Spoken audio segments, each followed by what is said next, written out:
Just confirm once you are able to see the screen.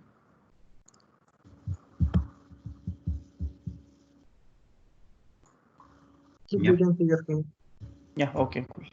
And Santosh, you can tell people how you want them to interact with you, because it's a workshop session. Yep. So you just let them know.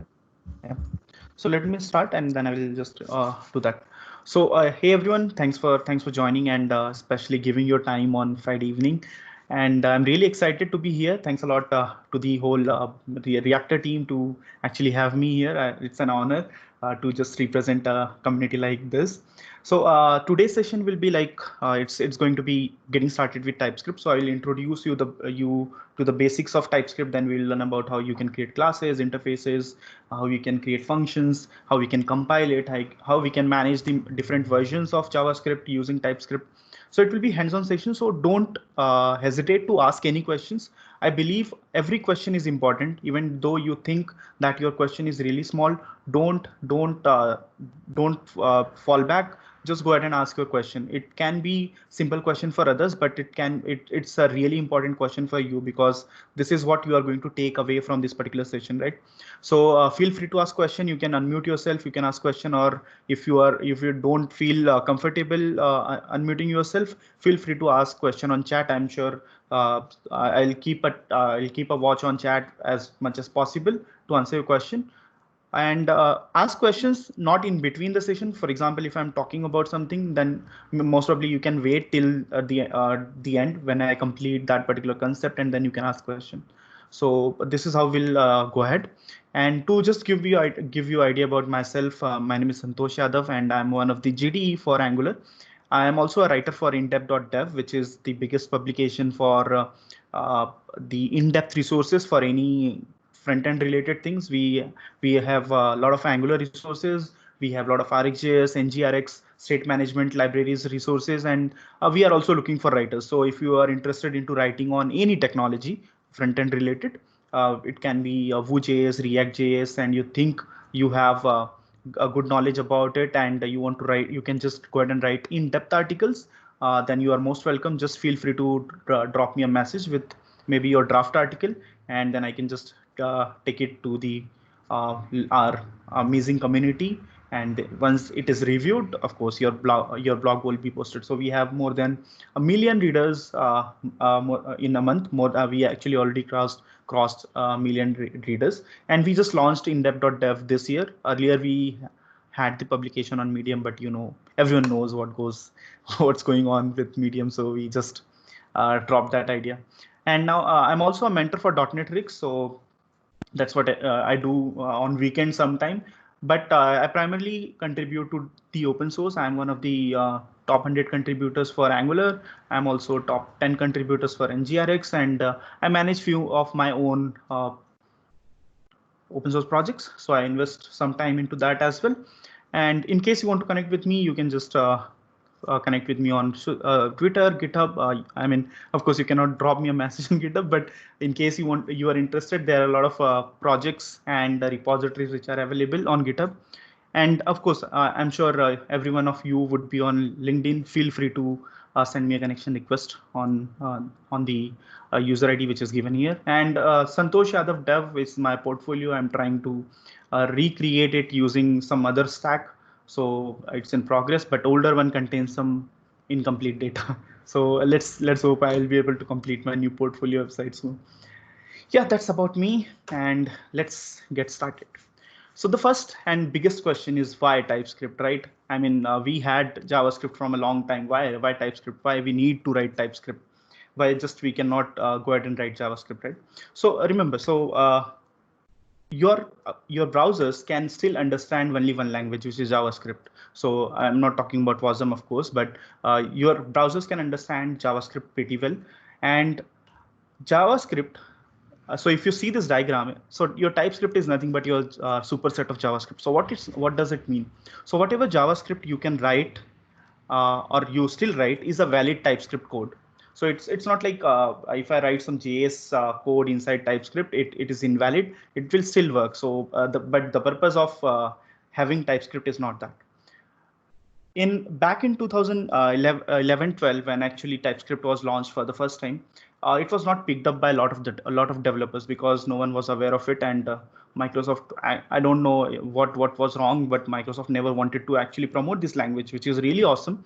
I mean, after I tried it for the first time, it's been 4 years. I have never gone back to the JS, but I have written JS a lot in early days in 2011-12. So there was a biggest problem. So when you write JavaScript, there are two things.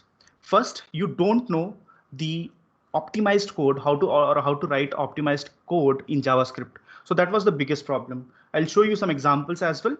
So we needed something in other programming languages. If you think about .NET or Java, you never write the optimized code. Who writes it? The answer is your compiler writes it. So if you go to .NET has its own compiler, Java has its own compiler, and then they just compile your code to the most optimized code. But in Java, it's nothing like that. Whatever code you give, your browser will just go ahead and execute. Let it be the worst code possible, which can be written. I have written that. So what we needed is a compiler, and by 2011 Node.js was already 11-12 Node.js was already in the market. It was launched back in 2009, of course. So what TypeScript did is they wrote a new compiler. So what they did, so they said, okay, now what you can do is you can write the TypeScript code and then you can compile it back to JavaScript code. But we will do one thing. We will transform your TypeScript code to the most optimized JavaScript code. At that time, there was only one version of JavaScript which was available, which was ES5, and most of the browser were aware of ES5. Now JavaScript ecosystem has evolved, so now you have different versions of JavaScript. The current version, which is supported by most of the browser, is ES6, or you may also call it as ES 2015. A lot of people think that there is no difference between JS and TS now, because of course whatever syntax which you write in ES6 is similar to what we write in TypeScript. So if you see the syntax wise, of course there will be less differences, but the biggest advantage, the second advantage which you get, is TS is actually TypeScript. It means it's a typed language. Now what do you mean by typed language? So if you go to .NET or Java, in Java, in those languages, you always define a type to your data types. For example, if I want to declare a string variable, what I will do is I will create a variable, and then I will say, okay, this is a variable which can contain only string values. JavaScript is not like that. JavaScript, you can go ahead and create a variable, you can give whatever value you like, and it will still work. Even I can just go ahead and change. For example, I started with a variable called name and then gave a value of string. And then I somehow at the later point of time, I just changed it to an array. So that's possible using JS, but that's something which is not possible in TS. But remember one thing, your TS is at the end, it is going to be transformed into JS. So TypeScript is something which is really important when you're writing your code. So you can avoid a lot of errors. In JS, a lot of errors are which you cannot think that they will come, right? So for example, in case you have written JavaScript in past, the most common error which we get is the values are undefined or null, and then you have to write a lot of code, a lot of checks if these values are not undefined, not null, blah blah blah, and a lot of lines of codes. So those things which you don't have to do it here. So we'll see an example soon. Most important part to understand is this. So in TypeScript, there is a process called transpilation. So what happens is when you write a TS file, and then there is a configuration which I have not shown here, for example, just to keep this image simple. So you give the you write a TypeScript file, then there is your config file, and then what happens is your code will be actually transpiled. So there are two processes. So first is not transpile, actually this transform. So your files, TS file, will be transformed to a JS file. Of course, we are going to see it in action, and it will be also compiled to the version which you have defined in your config file. If you don't have any configuration file available, by default it uses ES5, which we also see in the action. So those two-step process is called as transpilation. And why to learn TS? Of course, the most important thing is why to learn. Who is using TypeScript? So let me tell you, Angular loves TypeScript. A lot of React developers loves TypeScript. Vue.js, even actually when they started Vue 3.0, they started rewriting their own framework using TypeScript.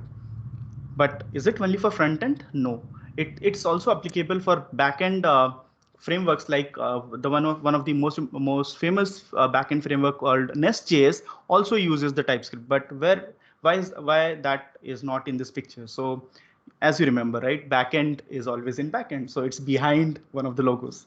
Just kidding, I don't have much of space here. And so let's go ahead and get started. So there are three ways. I mean, let me show you. You can choose whatever way you like. So there are three ways you can actually go ahead and start writing your code. The first one is, of course, you can go to typescriptlang.org and click on playground, and you can write your code here. Second is you can go to stackplace.com and choose a blank project. Third one is installing it locally and using it, which we are going to do. So in case you are not comfortable with installing it locally and everything, you can just go ahead and use one of this two. And in case you want to use it locally, let's go ahead and do that. So the first thing which we need is Node.js. And in case you don't have Node.js installed, you can just go to Node.js.org. I'm sure most of you might have Node.js already installed on your machine. So the current version of Node.js, which is available, is 12.18.1. I always keep the latest stable. I think someone has questions.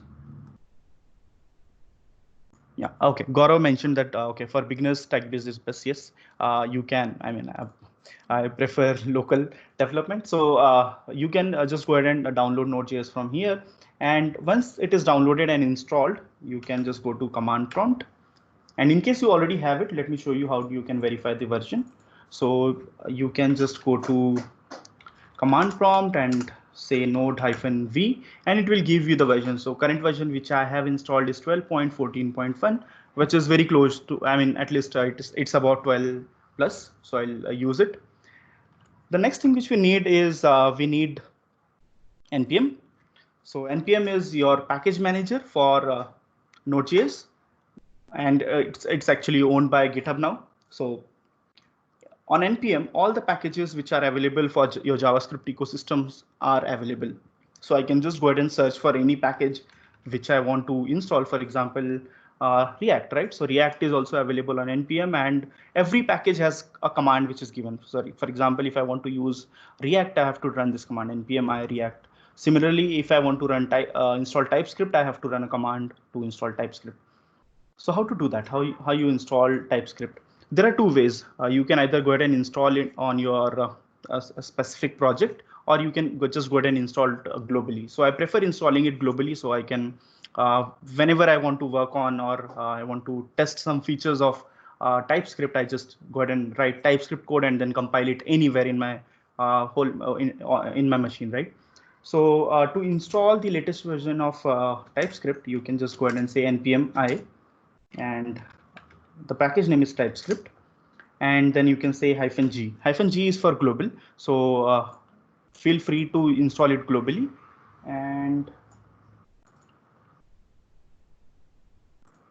okay, so I'll just run this command, and it will take few seconds to install the latest version which is available, which is 3.9.5. In case you already have the version available, TSC TypeScript installed, you can run tsc-v to check the latest version which is available on your machine. So right now it's 3.9.5, and make sure in case you are using Windows, there are a lot of issues that you get because of the access issues that you have to run as admin and everything, and you maybe you can just get an error that you don't have permissions. So make sure that you are running your command prompt as admin in case you're getting some permission errors.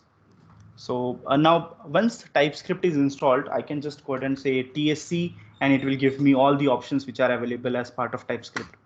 So now I'm sure that, okay, my TypeScript is available locally, and then I can just go ahead and use it. Okay, so this was the installation part. Now to create a new project, what we will do is we will create an new folder. So I'll just go ahead and say, okay, this is TypeScript.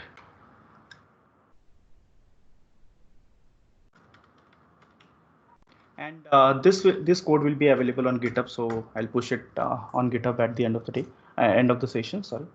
And this is an empty workspace right now. And what I've done is I've created an empty workspace, and now I will start writing my code. So, okay, Rohit says I'm having node 14, absolutely fine, no issues. You can use whatever, anything above 12. So that's absolutely fine. Now, let's go ahead and start. Let me just increase the font size so it's visible to everyone. So what we are going to start with is we are going to learn about the data types. Okay, so there are different data types which we have in TypeScript. So first thing, as we said, we are going to see, okay, this diagram that we said, okay, whatever JavaScript is valid, we write inside TypeScript is a valid code, and it will not give you any exceptions. And then this process called transpilation. To do that, what we will do is we will create a few files. So we will learn about variables, we will learn about functions, we will learn about classes, we will see arrays, how you can work with arrays. We will also see spread operators, we will see TypeScript modules, we will learn about generics, and then we will see TypeScript configuration file at the end. So let's go ahead and start with variables, right? So I'll call this file as data types.ts. Okay, so we are going to learn about data types. Of course, whenever you start working or start learning any new programming language, the first thing which we learn is what are the different data types which we have. So to declare or to create declare a variable in TypeScript, what you do is you can use two keywords. So you have something known as let. So let is something which is not, of course, created by TypeScript. It is coming from the ES6 syntax. So ES6 already has something known as let. So I can say, okay, a variable. So I'll say, okay, this is fname, and I'll say this is test. This is how we can actually declare a variable. If I go to JavaScript, you can actually go ahead and do where with your variable name. So I'll say, okay, this is last name equals to test1. You can see still I'm not getting any error. So whatever JavaScript code you can write, it's a valid TypeScript code. So this is just to show you. So what we have done here right now is we created a variable and we assigned a value of type string. So where is the type safety comes into the picture? So let's try to change the value to a number. So you can see right now I have an error and which says type 10 is not assignable to type string. But very important thing to notice here. Did we assign that this fname would be type of string? No, we did not. So how it works? So there is something known as type inference inside TypeScript. And why I'm letting you know right now, because of course that's what going to happen in all the data types. So by using type inference, actually your TypeScript can find out or can figure out which type of data type this particular variable can hold. So there are two ways. I can just assign a value, and that's absolutely fine. In case I want to assign or declare just variable, right? So to declare a variable of type string, what I can do is I can just create a variable and then colon, and then I can say string. Now this way you have just declared a variable. In first, we have actually declared a variable and assigned a value, but in this we have actually just declared a variable, and now I can just go ahead and assign a new value. Maybe this is how it works. So this is the first data type, which is known as string. The another way to actually create your variable is using const. So there is a difference between let and const. In case you are going to redefine or reassign some values to your variable, you can go ahead and use let. But in case you don't want anyone to change your values once it is assigned, you can go ahead and use const. So for example, the best example is pi, right? So I can just assign 3.14, and now if I try to reassign this value, I will start getting an error because it's const. So choose one as per your requirement. Don't use let if it is you are not going to assign, not going to reassign the values. And some of the IDEs like VS Code is really smart enough, and it can give you a warning that okay, this particular variable can be const because you are not reassigning it, right? And some frameworks like Angular actually have something known as linter, which tells you that you should use const here because of course you are not reassigning the values. So of course, so you are already safe. And Screen is getting stuck. So is anyone else getting this issue? Screen is getting stuck. Vishnu has a question, so let me just take that question. What happens if you not assigned any type and not assigned any value and later assign different type of values? I'll come to that point. Yeah. So because there is a different data type for that. Anyone else who is getting issues that your screen is my screen is getting stuck, or it's absolutely fine? Okay, cool.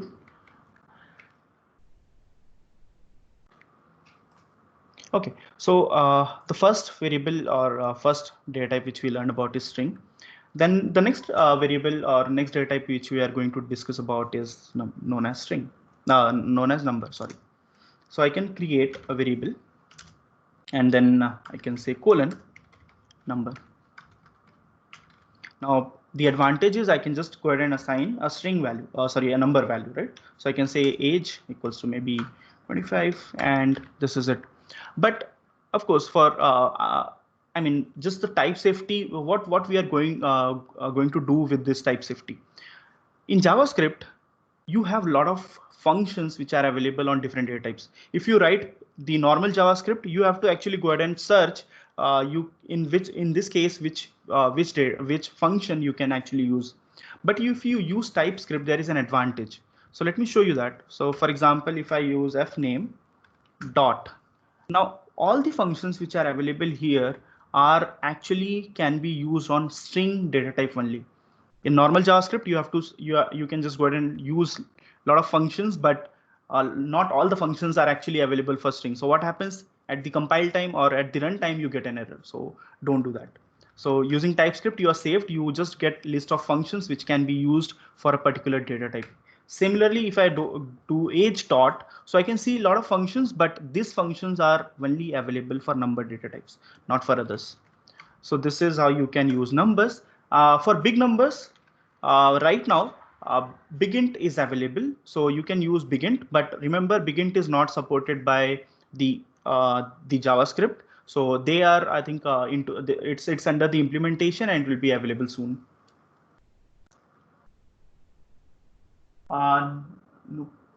Nupur, I am getting error with datatypes.ts while using let.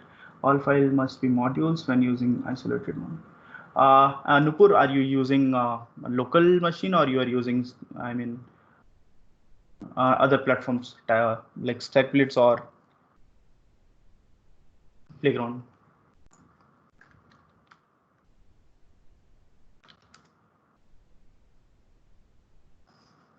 Okay, so let, and now the next data type which we are going to use is BigInt. So I'll say, okay, let, and then you can just create a variable. I'll say, okay, this is count, which is type of BigInt. And in case you have large numbers, you can just go ahead and use your BigInt. So that's absolutely that's one of the use cases, and it's available, I think, after TypeScript 3.7.0. So in case you are using or you are below 3.7.0, you can just go ahead and use number for the same. It will not throw you an exception, but it may give you exponential value, right? So that's one of the drawback of using number, but most of the time it will work. Okay, so you have number, you have string, you have BigInt. Now the next data type which you are going to see is Boolean. So I'll create a variable is valid, which is type of Boolean. And this is one of the data type which is really confusing when you talk about TypeScript. So question to you guys, question to you all. What is the default value for Boolean? False. Okay. False. So I have few right answers as well. Okay.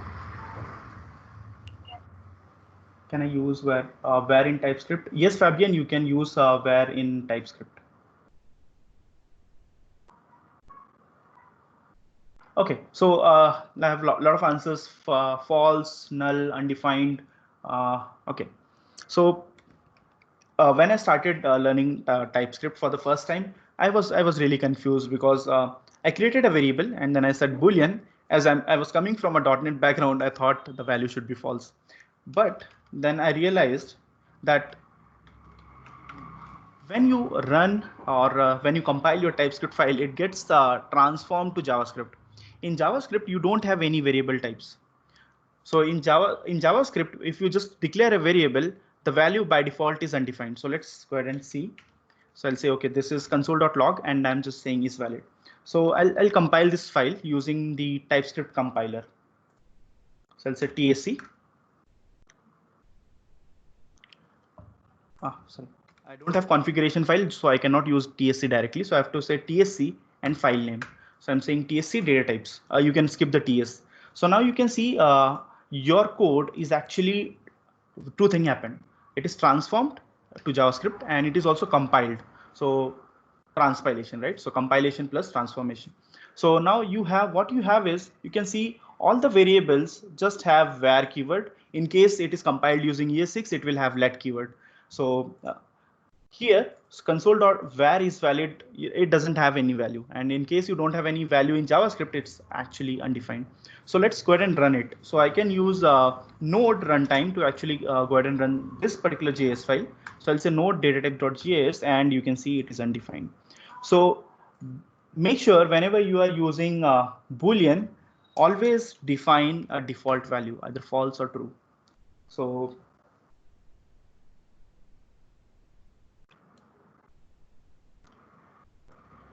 someone has, what's the goal of TypeScript? So the goal of TypeScript is to provide type safety when you are writing your JavaScript code, right? So this is how your Boolean data types works. And of course, all the commands or all the methods which we can use on Boolean is like just a value of, and you can of course use it in your comparison operator, right? The next data type which we have, I'll discuss about something known as tuple first. So tuples are available in other programming languages. Like if you go to Python has tuple. If you go to .NET, even .NET has tuples. So okay, Rahimuddin has a question: how important is provided type safety? Providing type safety. So remember, Rahimuddin, it's really important when you are writing your code, right? Once it is served to your browser can understand JavaScript, whatever JavaScript you have written. But do you write the most optimized JavaScript code? The answer is no. So let the TypeScript compiler write it for you.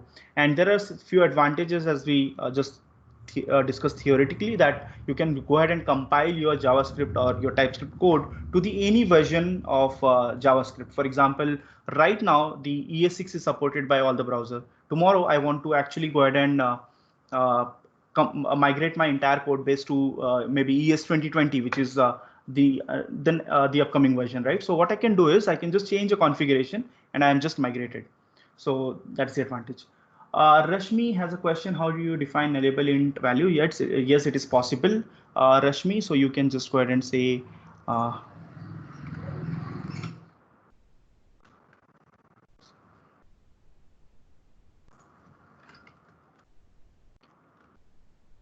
can actually run to this of number. Let me just delete this JS file. So in case you are also getting this red lines, please don't care about it, because it's just an issue of, for example, if I declare a variable inside JS file and TS file, it just throws an red line. Okay, so okay. Your question, Rashmi, yeah, how do you define nullable int values?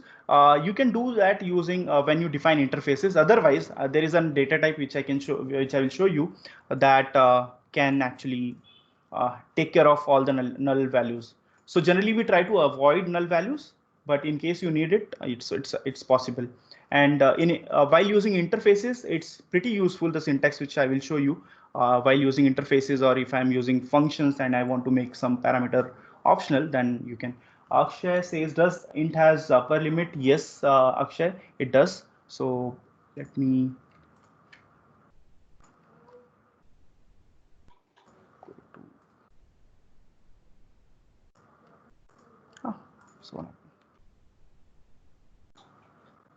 it does has some upper limit, but I'm not aware of it. I mean, I can just find out and It's easy to actually just Google. Okay, so these are different data types. Then okay, so let's talk about tuple. So we'll see. So in tuple, what you can do is you can create a variable and you'll say, okay, let's say this is, let me just write a simple function, right? So tuples are really useful in case I want to have a function which can return multiple types of values. For example, I'll create a function. I'm going to discuss about functions as well. So just don't think what it is right now. So I'll just say this is a function to swap two variables. So I'll say, okay, this is number 1 and this is number 2. Using tuples, it is really easy to actually swap two numbers. What you can do is return num2, num1, and this is it. So you might actually go ahead and write an entire algorithm. Rashmi, I am sharing my VS Code. Is there anyone else who has issue seeing my code? Yep, I think everyone can see it. Rashmi, you may just disconnect and connect again. Maybe some issues with your machine. Okay, and once I have created this function using the feature of tuples, I can go ahead and say let output maybe equals to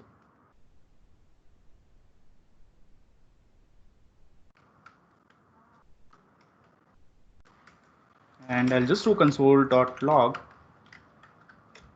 output. And you can actually go ahead and say that this output will be type of number, comma number. Oh, sorry. So let me just declare it and then. So you can see it says, okay, your output can actually hold number, comma number. You can also make it like number, comma, string, maybe comma. Let's say I need some Boolean values. So everything is possible. Then you can just assign your output equals to whatever function which returns your tuples, right? So right now we will get an error because we are saying that this particular function, swap function, returns two variable, but we have multiple. So I can just go ahead and say okay, and so this is number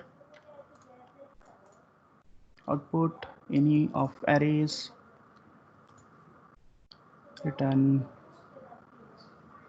name any so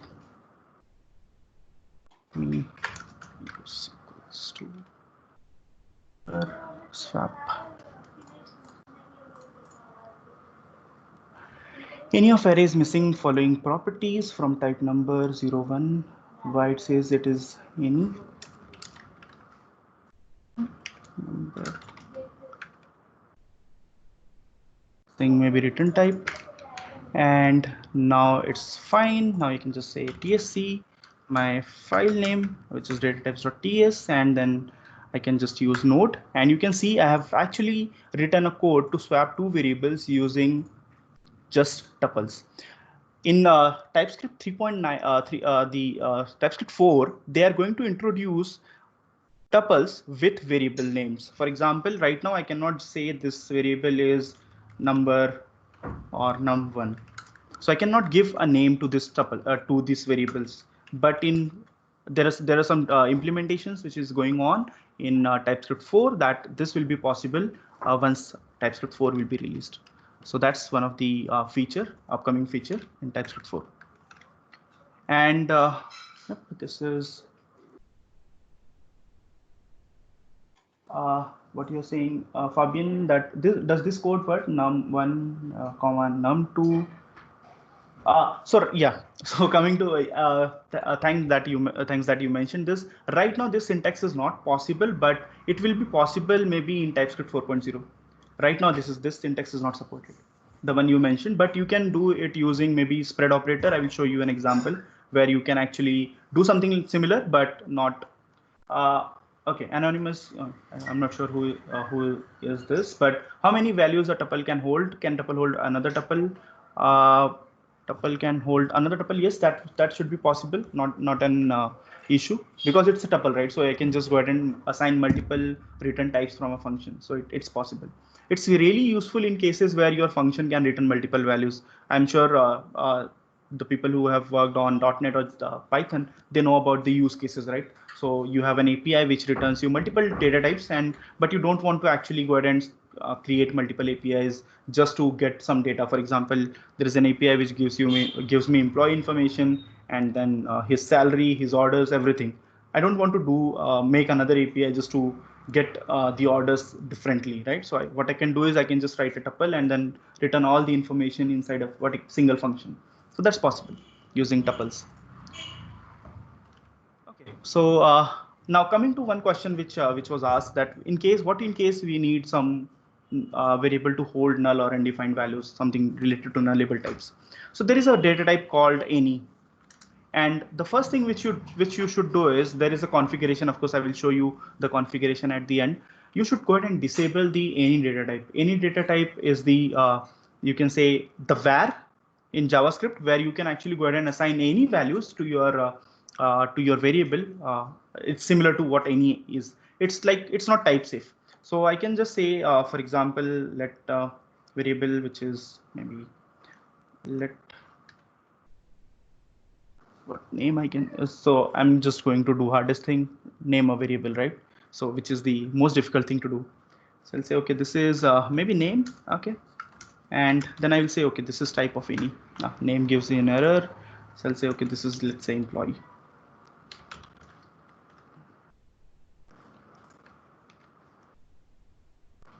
What extension you are using for IntelliSense? I don't think there is any extension which is used here. So it's by default. I mean, okay. So what I've done is, right now I have created a variable called employee and then assigned it a data type called any. As soon as you do that, you lose all type safety. And that's one of the reason that whenever you are writing or starting a new project, you should go ahead and disable the any data type. Go ahead and do that first before even starting a new project.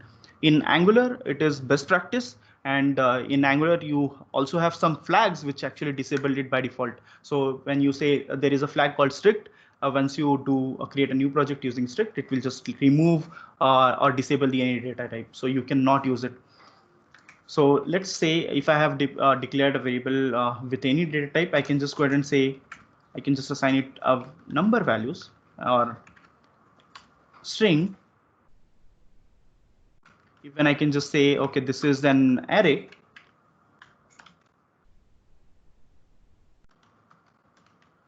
And it still works. So no type safety. So I can just say employee dot, and you can see there is no IntelliSense which is given to me right now because there is no type safety when you use employee. So why any was introduced at the first place? So a lot of JavaScript developers in past had written some codes or few lines of codes where actually they used to do is they used to use same variable for multiple purposes. Now, when they started migrating their project on TypeScript, they hit a roadblock. Okay, they said, okay, now what to do? I cannot assign this variable a different data type. So TypeScript introduced a type called any. Yep, Gaurav, you can say backward compatibility. And they introduced a type called any, but they said, okay, this is not type safe. So you don't expect any type safety to be available once you are using any. And that was the whole purpose. So that's why you should never use it. So, yeah. So this is any. Then you have something known as enum.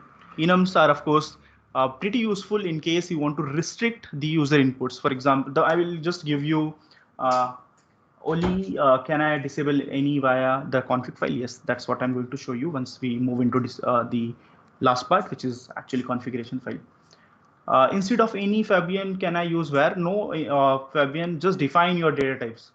You already know what data type you're going to use, right? So always create your maybe in case you have a complex data type, you can go ahead and create an interface, which we'll see next, but never use any.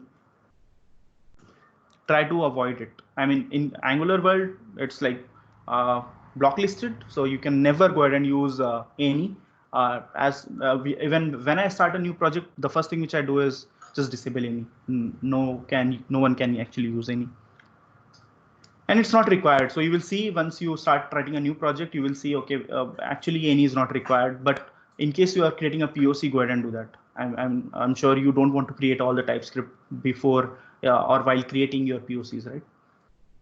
So yeah. So the next data type which we are going to discuss about is enums. So enums are pretty powerful in case you want to restrict the user inputs. And I'll just give you an example of the most famous enum called color. Right, so color, I can just say this is red. This is it's similar to what we have in other programming languages, right? So it also has index values. For example, I want to create a new color. Let color, which is type of this color enum. And in case I want to assign a new value, I'll see an IntelliSense. So I can say, okay, this is color.blue or color.green. And even it can be used inside whenever you are creating a new function and you want to restrict that, okay, this particular colors can be only available when I am writing my code or whenever the user is actually calling this particular function. So enums, and if you see the enums, I'll just compile this file again. So tsc datatypes.ts. Right. So you might have seen this some code similar to this. In case you are writing JavaScript from a long time, you are, I'm sure most of you are aware of this particular syntax. Anyone? Yes, Rashmi. The index starts from 0 for enums, same as other programming languages. Any guesses what this syntax is? In case you have written JavaScript. In case you have not written it, that's absolutely fine. That's something known as ify, immediately invoke function expression. So yep, ify. And this is how your code is transformed, right? So you have now we are done with Boolean, we are done with number, we saw strings, we saw tuple, we saw any, we also saw enums. And the next thing which we are going to discuss about is we will see few functions. First, we will go to the functions. OK, we'll go to functions and then we'll come back to talk about few more data types. For example, union type, intersection type, and unknown. So and void, of course. So I'll create a new function.ts. So there are three ways you can actually write your functions.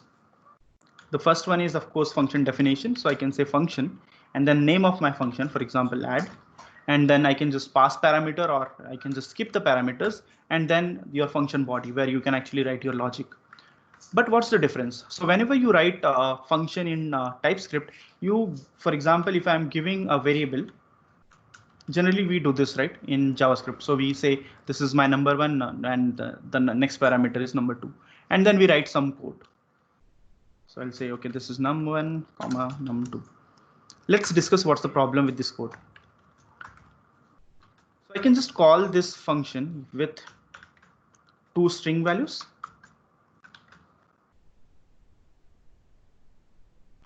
Even I can just go ahead and call this with two numbers.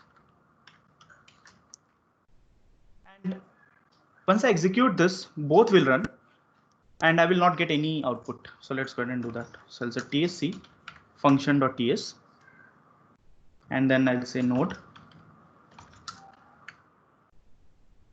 function.ts. I have not received any output.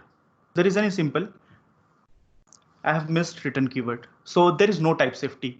I mean, even so once I put or add the return keyword, it will start working, but still we are losing or we don't have any type safety available here.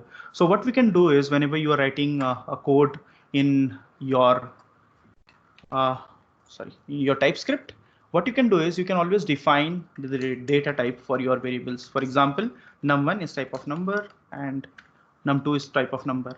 But still, there is one problem. If you don't write the return keyword, right?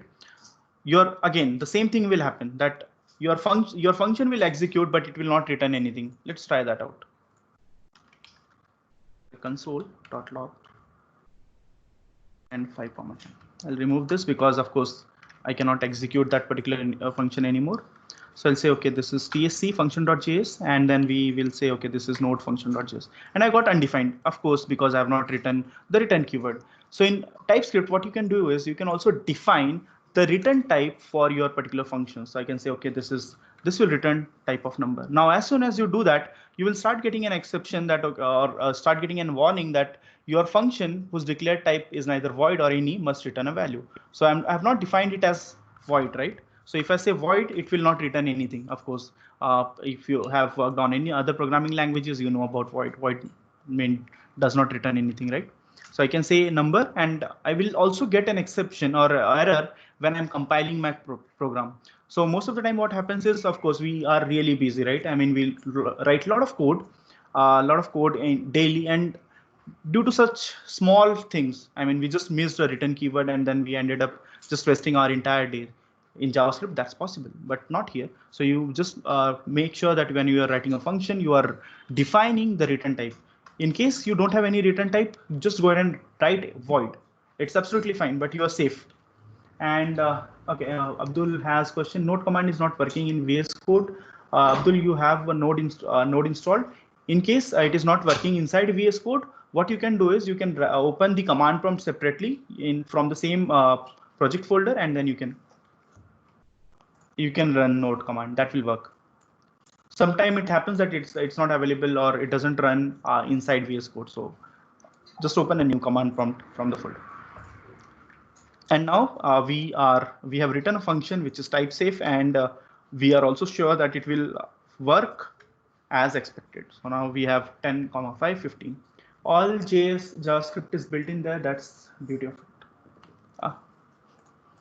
Okay. So this is one function type. Now the second function type which we have is known as function expression. So I can just create a function. So I'll say, okay, const subtract equals to, I can say function num1, which is type of number, comma num2, which is again type of number, and it returns a number. And this is the another way to declare your function. Rashmi, there is a utility called TS node which is available. Or of course, in case you are aware of the new runtime, which is called the new framework which was released by Randall. Anyone knows the name? Deno land. So in case you are using Deno, it's already possible that you can directly compile your TypeScript. But in case you are not using Deno, you can and you want to use Node, you can install a package called TS Node, which will actually go ahead and do both the things for you.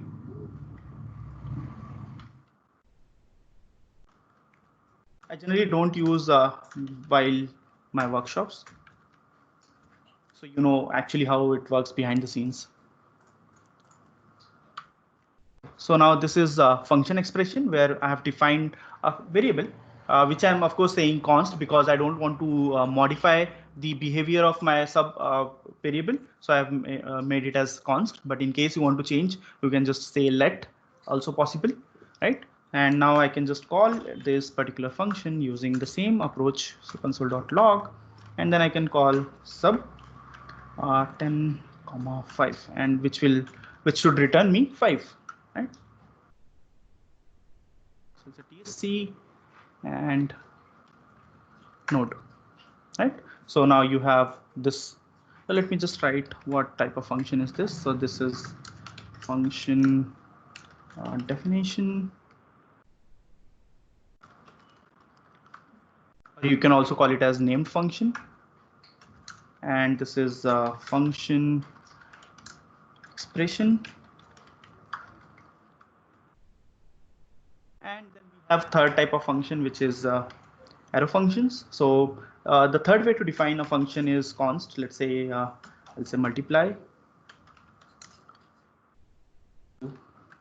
I can say num1, which is type of number, num2, which is again type of number, and then it says num1 into num2. So the advantage of using arrow functions are you don't have to define write return keyword. So by default, it will actually see, okay, what operations you are doing, and then it will return the same value. So you can see it says, okay, this return type of this particular function is number. But in case you want to just be safe, that you are not, in case you have multi-line code where you can actually use curly braces, right? So in case you have multiple lines where you want to verify some business use case and then return, in that case, it's preferred that you should go ahead and define the data type. So I can say, okay, this is return. If you have any error specifically related to data type, and if you compile it, then it will still create a JavaScript file, but you can actually stop it. So that's part of configuration file, Vishnu. Okay. And this is arrow functions. So you can skip this entire curly braces in case you just have a single operation. So let me just add it here, and then I'll just comment it out so you know both the syntaxes, right? So I'll say, okay, this is home.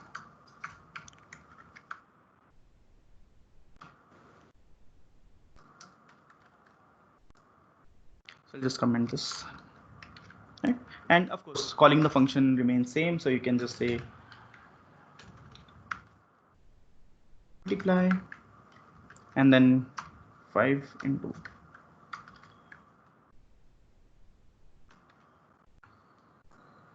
Oh, sorry, why I'm giving 5 into 10 here. Okay, so this is the third way to define your function. So I'll say tsc and then node, and then you are set. Okay, so now you can create. Is there any concept of exception error handling in TS functions? The same way, try catch. It's not only specific to JavaScript, right? So you can still go ahead and use everything which is available in JS. So you can go ahead and use try catch here. Okay, so these are 3 types of function. So I'll come to another few more changes or few more things related to functions. What in case I want to have optional parameters in function? Yes, that's possible. So I can say num3, which is type of number. And then you can use the question mark operator here. And then this third parameter will become optional. So you can see this particular code still works. But if I pass third parameter, it still works. Right? So this is how you can pass the optional parameters in case you want to. Yep, Vipul. So Vipul has a very good question that when to use which type of function. Vipul, there is an entire book. There is an entire book which is written by one of the famous authors of JavaScript. You don't know JavaScript. So of course, if you want to think about which one to use in which cases, you can read that book. But for me, it's never been a problem. I can just go ahead and use any type of function wherever I would like to. So it's not like there is some restriction.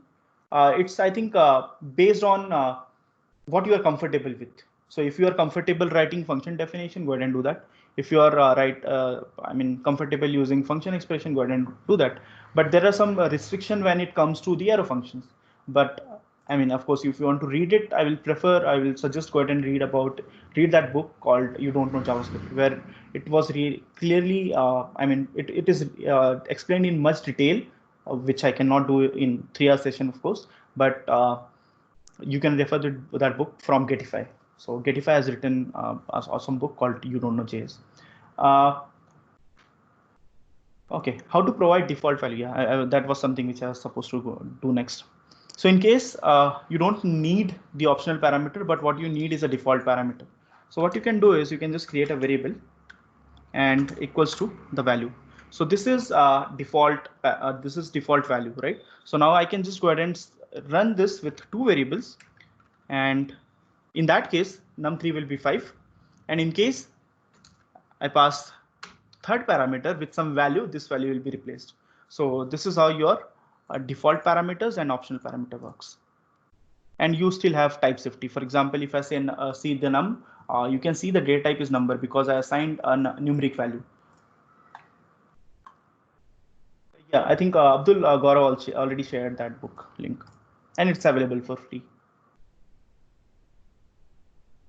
Okay, so these are the way to write some functions, and we also covered the optional parameters and default parameters. what we can do next is we will see, of course, there is one more thing which is left. So in case I don't want to return anything, so I can just create a variable function, maybe alert. And I can say this will not return anything. So I'll say void, right?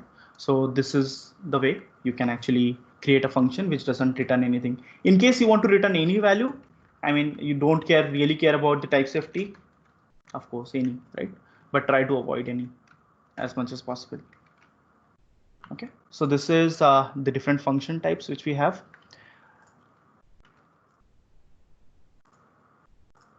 Okay, so the next thing which we are going to discuss about is we'll see classes. Of course, if you see the ES5 JavaScript, the ES5 version of JavaScript, you don't actually have a class keyword available. So we had something known as iffy, which we used to create, used to have, or which we used to write to create a class. But let me show you a syntax which is absolutely not wrong.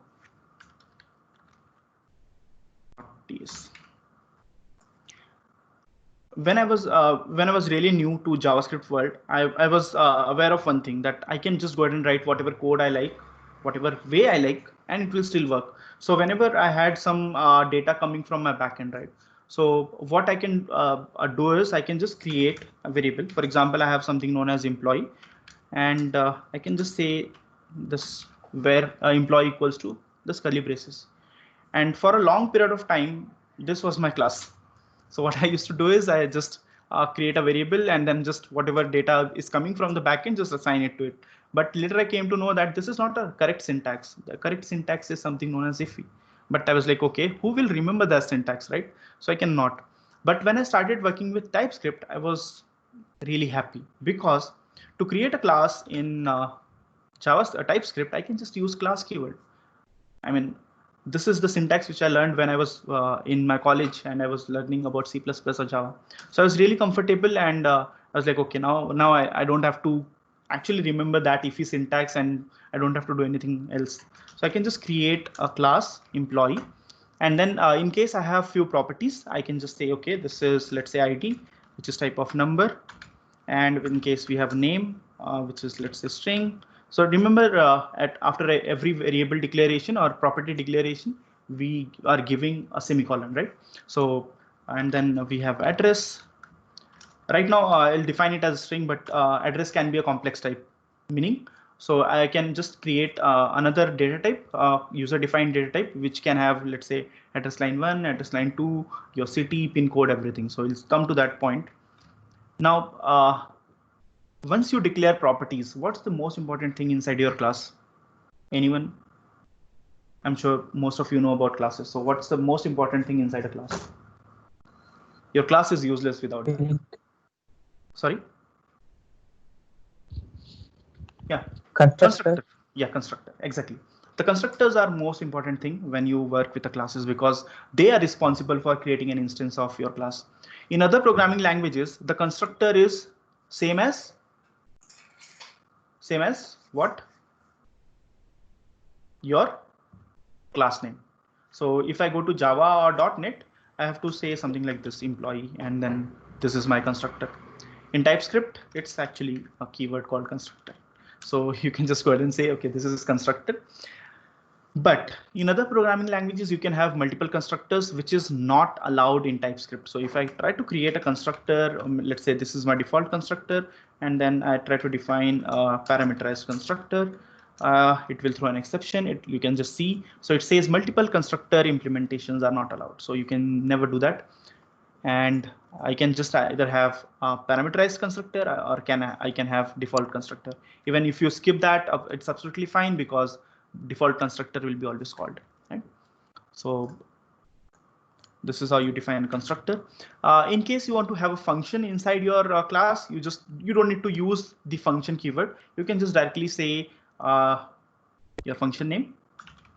So I'll say, okay, this is get name function, and it returns, let's say, in case I want to access any properties within the class.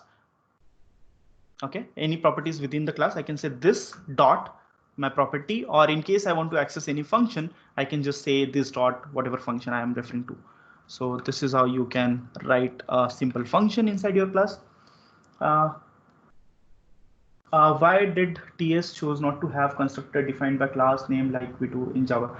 The reason being, Gaurav, this code will be compiled to JavaScript, and in JavaScript it is not allowed. You cannot have even you don't have something known as constructor, right? So you have actually a property name constructor. If you go to JavaScript, you actually don't have a constructor or concept of constructor. You have a property called constructor, and you cannot have multiple constructor in any ways in JavaScript. So that's why it is not available here as well. So in case you want to create a new instance, I have to define the data type in constructor parameters for type safety, Selvam. So if you're talking about the parameters, of course, I've given an example where I have parameterized constructor, but I mean, if you're talking about the type number, that's just for type safety. Can we create arrow-based function inside a class? Yeah, that's absolutely fine. I mean, I can just say Fabian. So I'll say this is ID, which say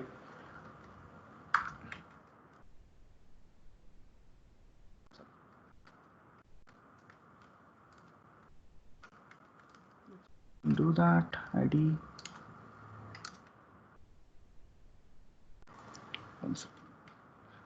This should be this what by employee a duplicate identifier ID get ID. So that's absolutely fine. You can actually go ahead and use arrow-based syntax here. So this get ID is available now, and I can also pass parameters. And in case I want to create a new instance of this particular class, what I can do is, let me just minimize this so everything is visible, right? So I can say let maybe employee, small employee equals to new. Of course, whenever you want to create a new instance of your class, you have to use something called new. So I'll say new and new employee. And as this requires a parameter, I can just pass that parameter here. And is this employee being used? Yep, I think yes. EMPL, and then I can just call maybe console.log. Any function, I can also access all the properties. So I'll say EMPL dot, let's say if I say get name, it's possible, and ID, this is also possible. So, and even I can just print employee. So I'll say this console.log, this employee property, and then let's run it. So I'll say tsc class.ts and node class.js. So you can see employee right now you have undefined, and it has so get ID is function which is available, and we have not assigned any properties, so it's not available. So I can just say employee dot name equals to maybe. So in this case, what will happen is your name will be available, and your get ID as a function will be available. So now you also have available name, right? So this is how you can create a new instance of your class. And in case you want to call some function, or you want to assign some properties, this is how it's possible. Okay, but when we talk about classes in other programming languages, like for example .NET or Java, we talk about one more thing, which is any guesses? Inheritance.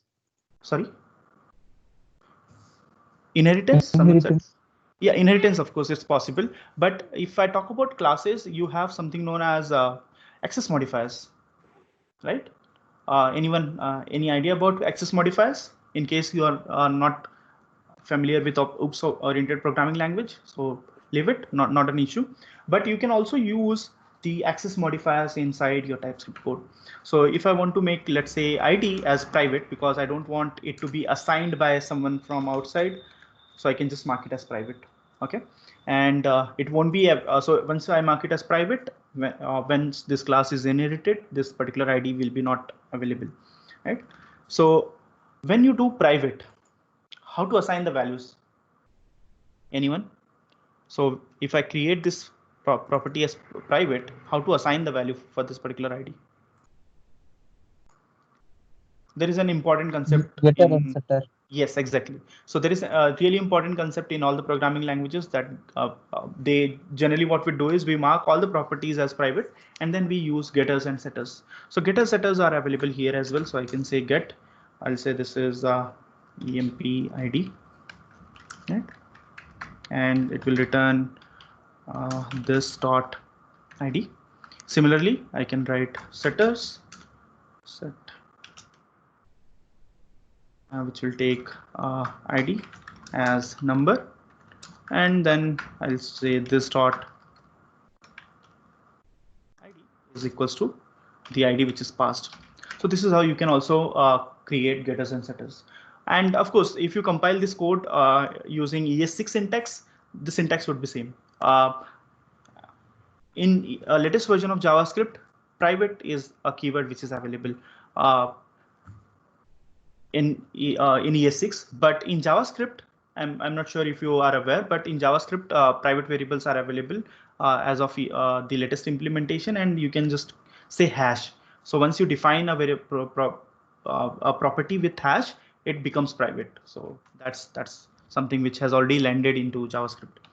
You can try it maybe on latest Chrome. So create a variable inside, maybe create a JS file and try to run it on your browser and create a property inside a class and just mark it as hash.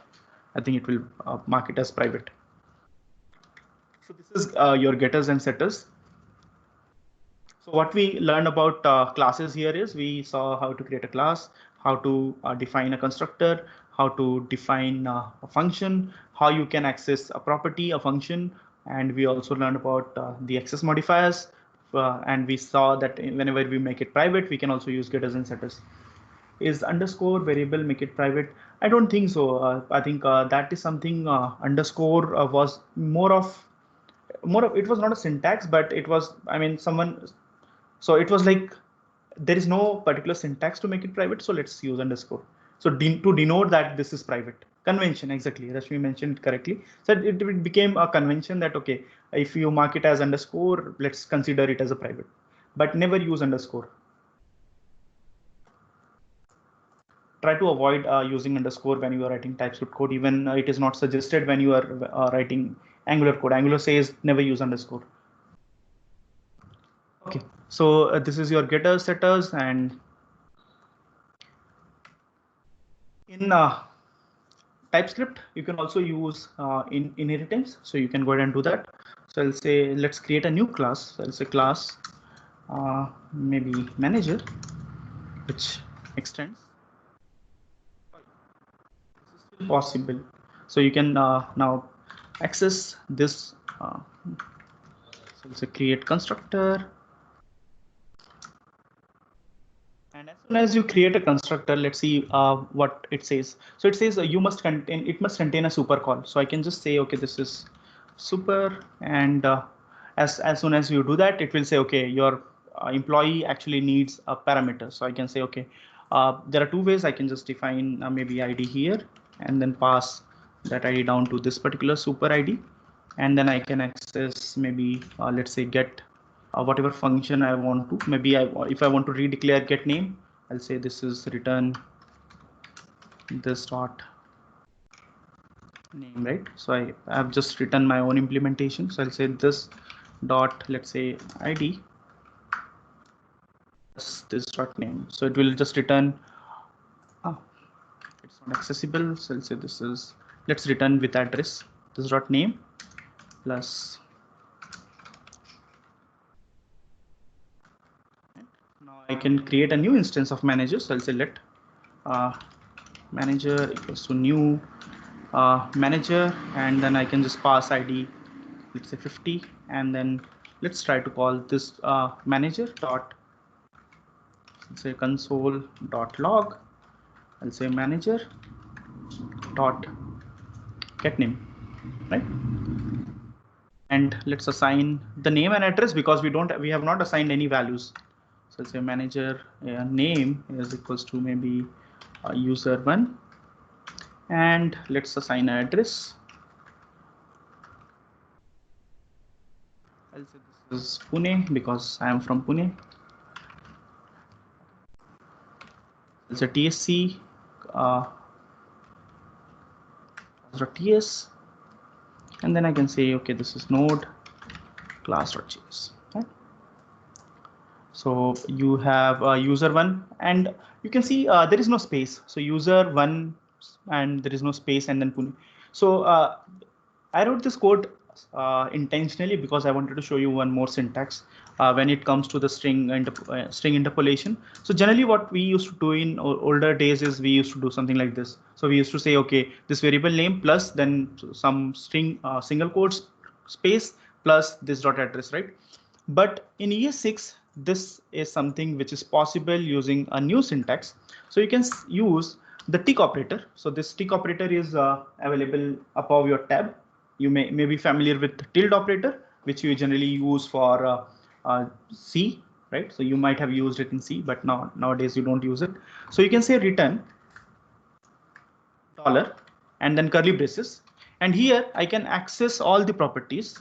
So I'll say this dot name, and then I can just give a space dollar this dot address. I don't have to care about the spaces anymore. So as I've given a space here, it will just go ahead and replace this variable and keep the space as it is. So this is a syntax which is available inside TypeScript, and it is also available in JavaScript, nothing new. So now you can see I have a space user1 space Pune. So you don't have to, I mean, this is something which was a really painful thing to do when ES5 was there. I have written a lot of code to actually concat and show messages, right? So whenever you have to show a message, you have to just go ahead and say, you have to make sure that, okay, it is properly formatted with spaces. In case you want to put a dot, that's properly concatenated. So a lot of complexity were there. Now it's really simple. It also supports multiline. Yes, it does. So I can just say, okay, next line. Right? So I can say dollar, maybe this dot name. There will be no exceptions. It works. So tsc class.ts, and then I can say node. So you can see right now the user1 is at next line with. Okay, so this is one of the syntax. So let's go ahead and see something known as interfaces, right? So next thing which we'll see is what in case I want to create a complex data type. So generally classes are pretty useful whenever I want to define some functionality or some I want to create maybe some functions which will calculate something, or maybe I want to create a service which will interact with my backend, or maybe in case of React, you have something called as class-based component, right? You have two types of components, class-based component, and you also have you can use something as functions as well. So function-based components. In Angular, you have only one. So in Angular, you can actually create a class which will be used as your controller. So, but what about models? I would just want to create a model which will just contain the maybe signature of some particular data type. So let's say I want to create a model which will hold the, let's say, hold the few properties which is going to come from the backend, and then I want to assign the values. So my employee, let's say, which can have so let's take an example of address, right? So address can have address line 1, 2, city, pin, and it can also have ID. So yeah, let me just take a few questions before I go ahead. Error accessor are only available when targeting ES ECMAScript 5 or higher. No, Rashmi, just hold on, because right now what we are doing is we are not using TypeScript configuration file, and all this syntax, actually this private variables and everything, is available when we use ES6 and above. So once we use configuration, TypeScript configuration, you will not see any of this error. So just don't worry, ignore the error right now. Generally you shouldn't, but right now let's ignore it. Selvam has a question. If you can upload by tomorrow, it will be great to spend. Okay, sorry. I think that was more of. Okay, so let's try to create an interface. Okay, let's name it as maybe more of address, right? So in other programming languages, you also have interfaces, right? If I go to Java, .NET, or even C, any object-oriented programming language, we have interfaces. But the uses of interfaces in other programming languages and TypeScript is totally different. In TypeScript, we use interfaces more for type safety. For example, I want to create an interface, and I'll name it at address. Remember, in other programming languages, you always append I. So you say I and then, address, right? Something like this. But Angular says you can skip I. You should not use I. You can just name your interface. So I'll say, okay, this is the address, and then I can create few properties. For example, I'll say this is EMP ID. And then you have, let's say, your address ID. So I'll say this is address ID, which is number. Then you have address line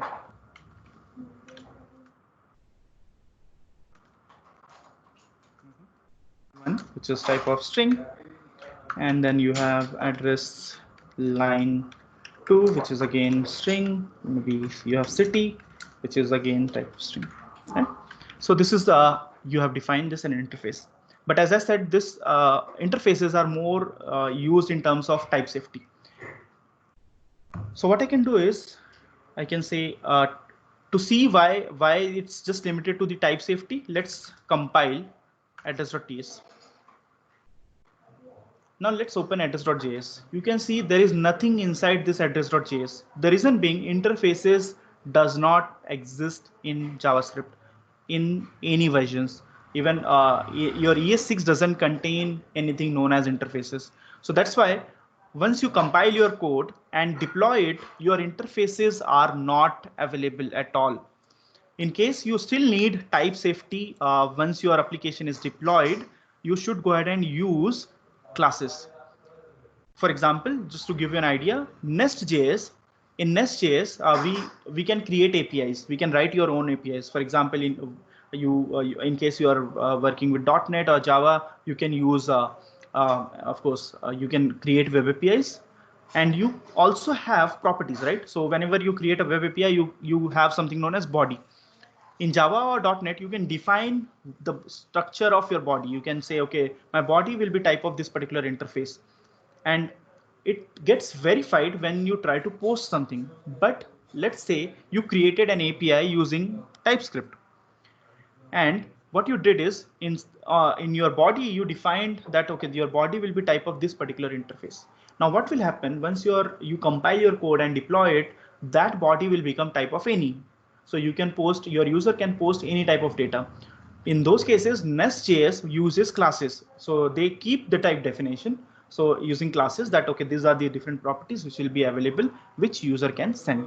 So addresses, interfaces only during your development, and classes in case you still need type safety once your application is deployed. For example, you are creating an API, right? So once this interface is available, what I can do is I can just go ahead and use this particular interface anywhere in my application. But how I can do that? So I will introduce you to one more word, which is known as modules, right? So now let's say I want to use this address in my class.ts. Right? So I'll replace this address. I want to say this should be type of address. You don't have any errors right now. But let's save this and try to compile tsc class. tsc class.ts. Right? So you said tsc class.ts. Now, of course, there is one error which says this one. It says cannot find name address, because address does not exist in this particular file. Address exists in another file which is known as address.ts. In .NET or Java, you use something known as using or import. You import something, right? In case you want to use something from other file. If I go to Node.js, we use something known as require. And in TypeScript, the syntax which we are going to use in TypeScript is it's now available in ES6 as well. So what you can do is you can import this class using something known as import keyword from your file, and the path you have to actually give the path to the file, and this path should be relative path. So I'll say /address. Remember, I'm not giving .ts here, so it's just a relative path to your file, which is address.ts, right? So now this is key here, but to use or now this address interface cannot be used directly outside until and unless I define it to be exported. So I'll use a keyword called export here. So whatever I want to use, I will say export. Wherever I want to use, I will say import. So here I'll say import, and as soon as you say control space bar, you will see your interface which is available. Remember, you can export anything. You can export a class, you can export a variable, you can export a constant value, you can export a function. Anything is possible, right? So I even can have multiple types of code written in a single file. Generally, we don't do that. We generally specify, for example, if I'm writing an interface, I will write a separate file for interface. If I'm writing a class, I will write a separate file for a class. But in case I want to have some constant values here, right? So I'll say constant, maybe threshold equals to, right, %. So here I'm saying, okay, this is a constant value, and why is this expression expected? And here I can say export. Sorry. Export const threshold, and I've just given value. Maybe that's related. That's because of % symbol, which is not a valid number. And then I can export. I can import. So I'll go to class.ts. Now I can import multiple. So I'll say address, comma, and you can see I can also import a constant, which is threshold. Okay, so I have a few questions. We need to write export to every class, or we can do it common for a file? That's possible, but generally we don't suggest to export everything, right? So generally what you should do is you should actually mention what are the things which should be exported. Otherwise you will end up exposing all the private APIs as well. So don't do that. You should be aware that what you are trying to share with other classes or other implementations, because you may want to keep something which is your private implementation, right? So this is I can also show you an example where I can say, okay, it's a function, save function, and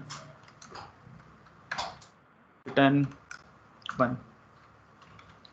So as.ts, now I can go here, and then I can say save. The function is also available. There are multiple syntax. This is one of the syntax which should be preferred. You should be aware that, okay, what are the different things you want to use. For example, just to give you an idea, that let's say in employee, we just want to use address interface, but there is a different place where I want to use address threshold and save everything. So I can just go ahead and use this. There is another syntax which we can use, something known as alias. So I can say import star as address, or I can say addr from /address.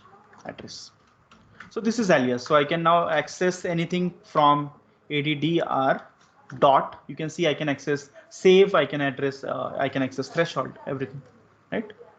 And I don't have access to interface, because it should be available here. Maybe addr dot address. So you can see I can also access the interfaces and everything.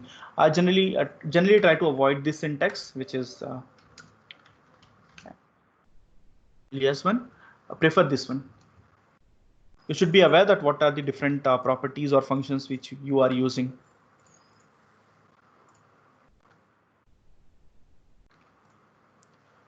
One advantage in whenever you use module, actually now if I compile your class.ts, it will also go ahead and compile your interface. So whatever changes you make to your interface, it will be also compiled because we are referring it here. We are importing it. So that's possible. You can also use interfaces to have function definition, right? I'm sure in object-oriented programming, you have learned about inheritance, where you are also able to actually define an interface which can contain some functions, just the function definition, and then you can just go ahead and implement inside your class. That's also possible. But in if you see the Angular code base, they prefer using abstract classes. So abstract classes are also available. There is a simple reason, right? Because when we say class, it's available even after compilation. But when you say interfaces, it's gone once your files are compiled to JS. So prefer using abstract classes rather than the interfaces. Okay, so this is your interfaces. Now I will come back to something known as arrays. I'll go to datatypes.ts. So in TypeScript, you can create a variable. So let's say I'll say let employee equals to, let's use department maybe. So generally, this is how you define array inside JavaScript, and this is possible within your TypeScript as well. But when you say department equals to an array, it will be by default any array. So remember, any data type, which means I can go ahead and add anything into this particular arrays. So by default, this is what. So let's say department equals to maybe 10, comma string value, maybe comma Boolean value, and this is possible if I'm just defining it like this. But there is a type safe way. So I can just go ahead and say string of array. And now I can say department equals to, just have string values.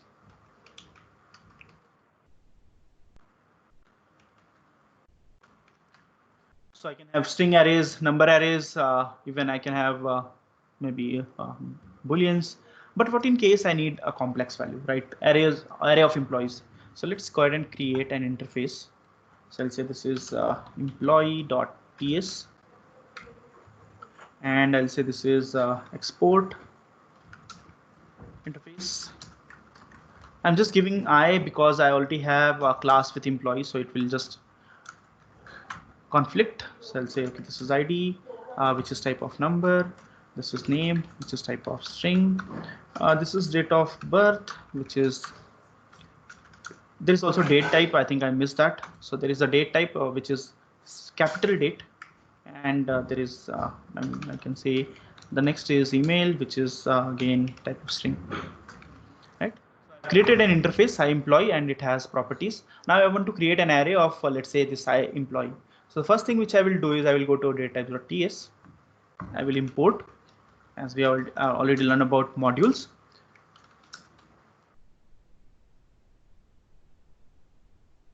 Okay. How do you validate email? You may need to use third-party libraries. In case you are using Angular, Angular has built-in validations. In case you are using HTML, HTML also has something known as HTML5 validations. You can go ahead and do that.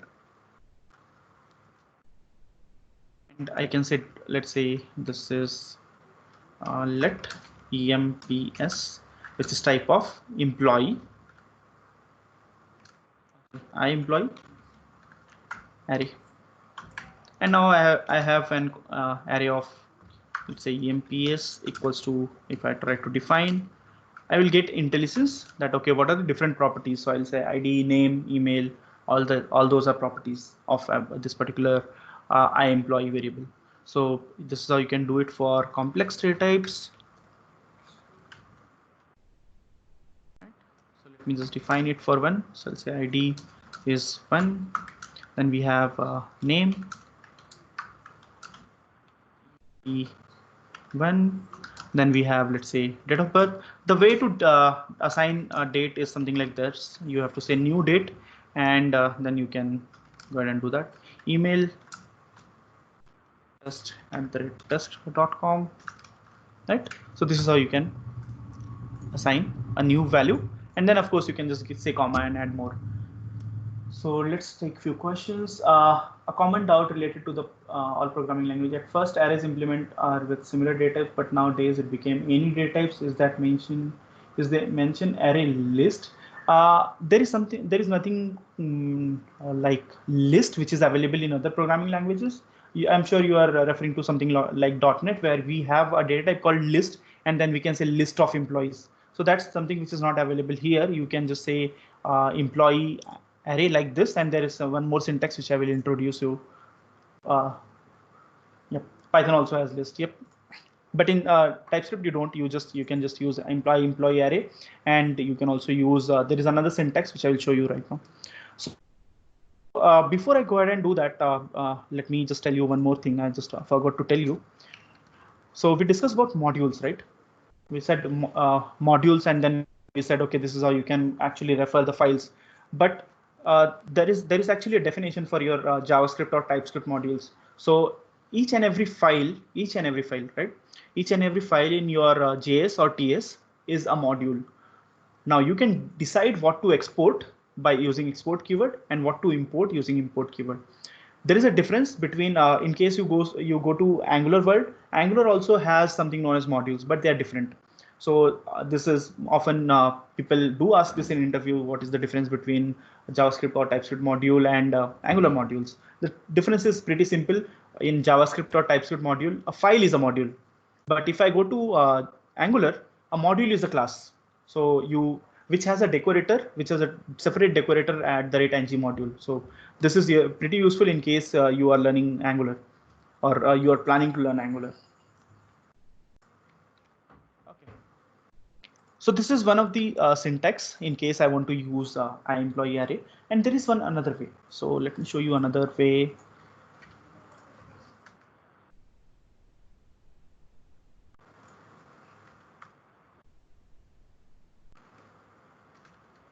So you can also write this like array of employee. Sorry, employee. So I'm sure most of you might be, as I can see, some of you have idea about Python and .NET and Java. There is a thing called generics in .NET and Java. So this is a generic. So this is where I can actually say array, and array will be type of whatever you want to define. For example, right now I'm saying employee, but I can also say this can be string, this can be array. So I don't have to use the legacy syntax, right? Where for example, like this, employee array. So I can just say array of employee. So this is also a valid syntax, but of course it depends it depends upon you which syntax you are comfortable with and which syntax you want to use. So this is pretty close to what we have a list, right? So in other programming language we have list. This is where you can just say array of. In Ng, when we use input and output, okay. So this is how you can also use something known as generics, but you can also define your function which can have a generic parameter. For example, let's say let's talk about yeah. So let's talk about a few more functions of arrays, and then we'll go to detail in generics, right? So there are a few functions which are available to work with arrays, and I will just introduce you to few of them. So for example, let's say I want to filter the values, right? So I can just say const. Let's say I want to find particular values inside my arrays. So I'll declare a few values in EMP. So I'll say this is EMP2 and this is EMP. If you say new date and that's it, you will get the default date. Related to performance is different syntax. It's the same. Vishnu, at the end, it will be compiled to your JavaScript.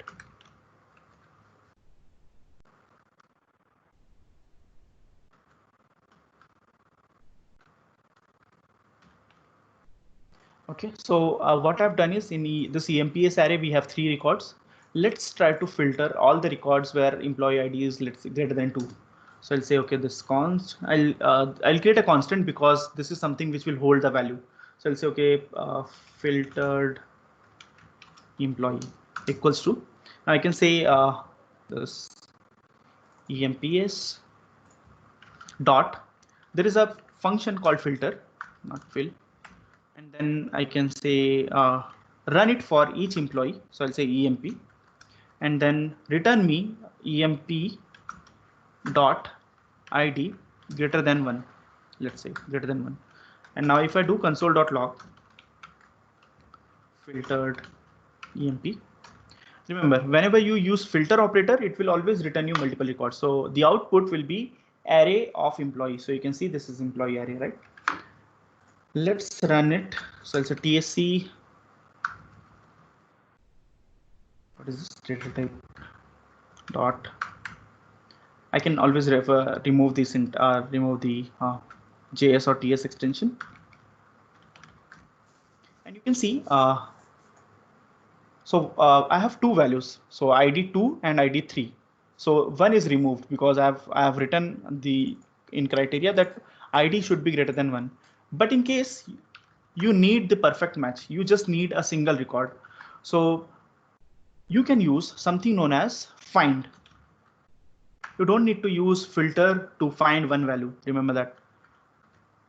A lot of developers who are actually not aware of these new functions which are available inside ES6, they still end up using something known as, I will show you the next, and I'm sure you can relate because a lot of developers I've seen still writing that code. So this is find employee. So I'll say, okay, this is find employee here. I'm using find because I'm sure that it will return a single record, and you can see this from here. So return value will be a single value. So I'll say, okay, this is TSC, and no, now it's an object. Earlier it was an array, now it's an object. And let me show you a lot of developers who are actually writing ES5 code, what they do. So they do something like this, EMPS.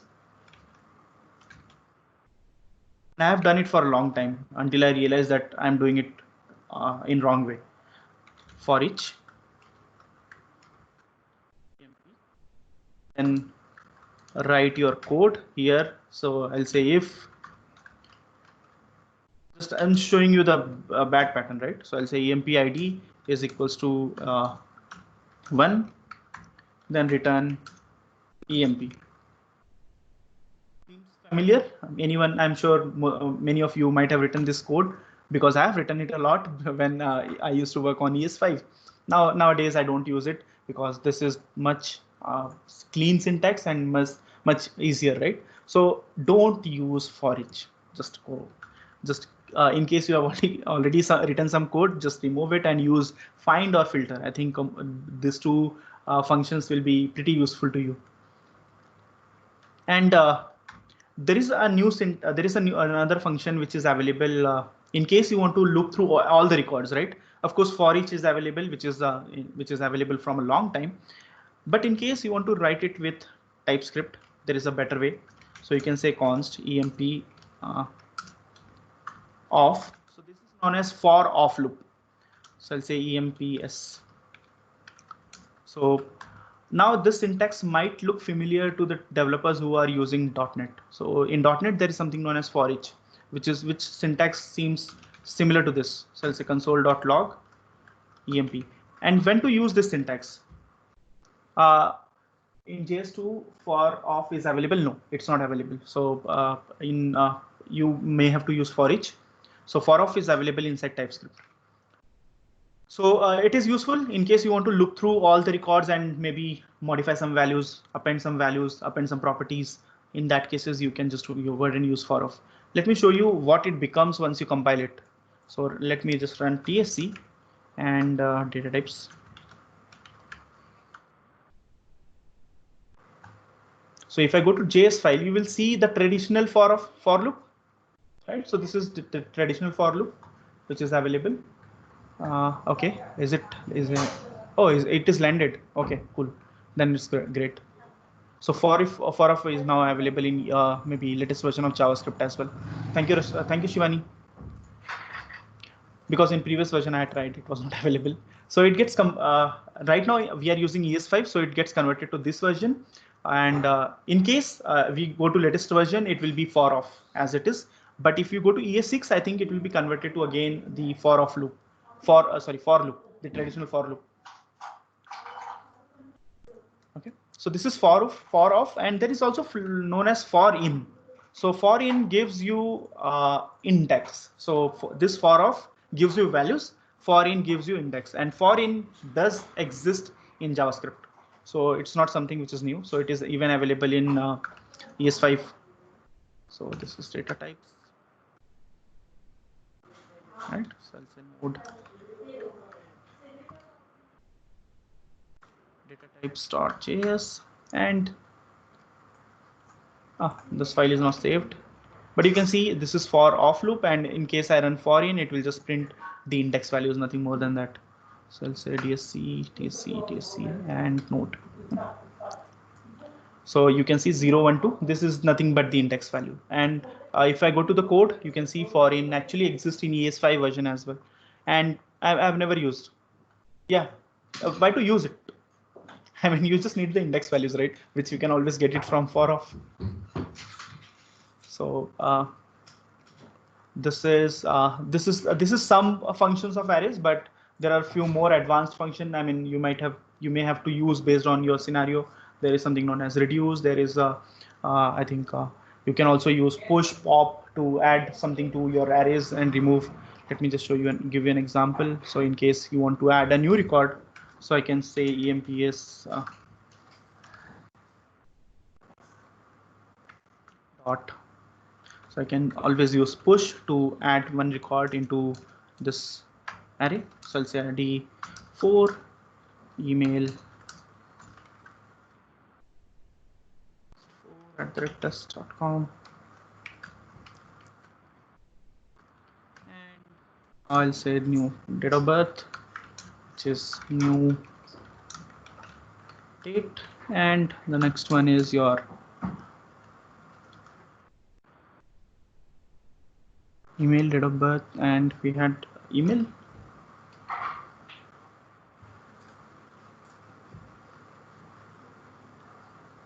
Email, right? Email.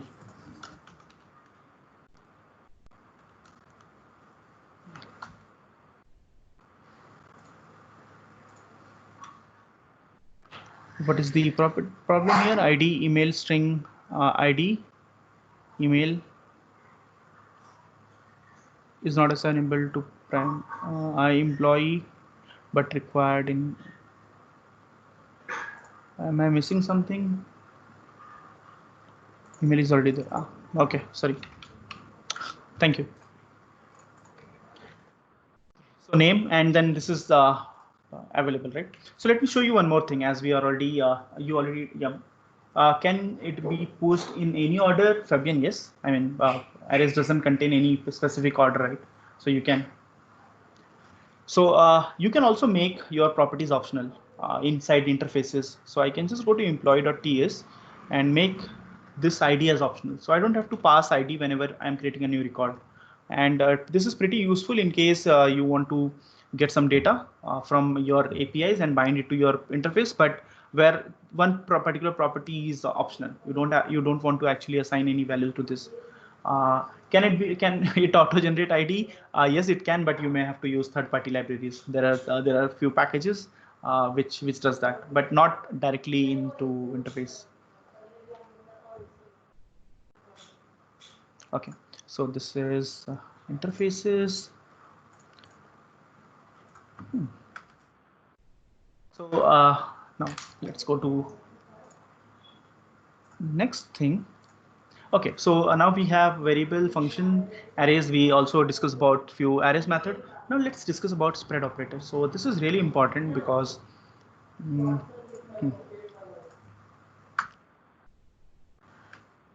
so let's say you have an object. So I'll create an object, and to do that, I'll say this is let department. Maybe I'll just use department dpt. Let's hope I've not used it, and I will import the department interface which we created, or let's take address one. Let's take address. So I'll say import from /address. Okay. So I have imported address, and then I will create a variable. Let address, which is type of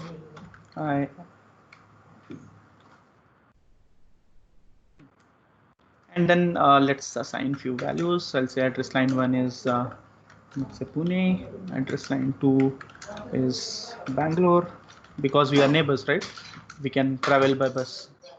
City, let's say Mumbai,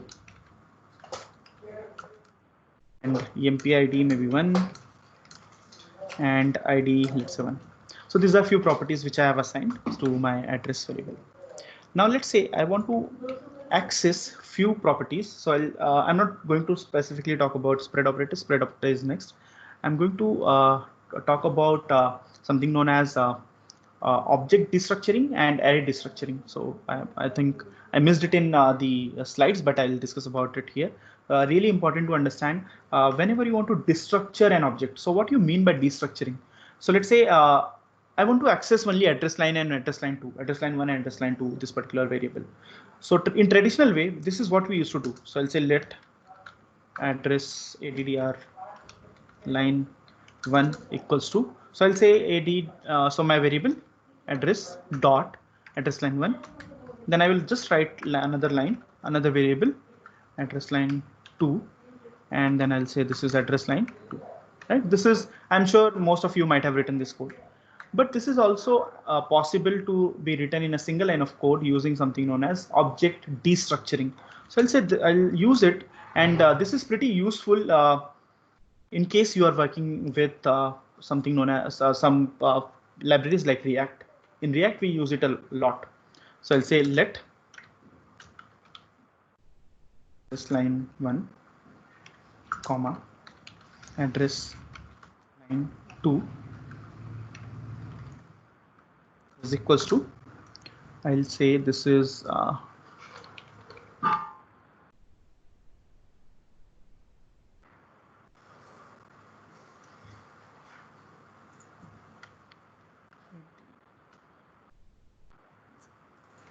don't have this.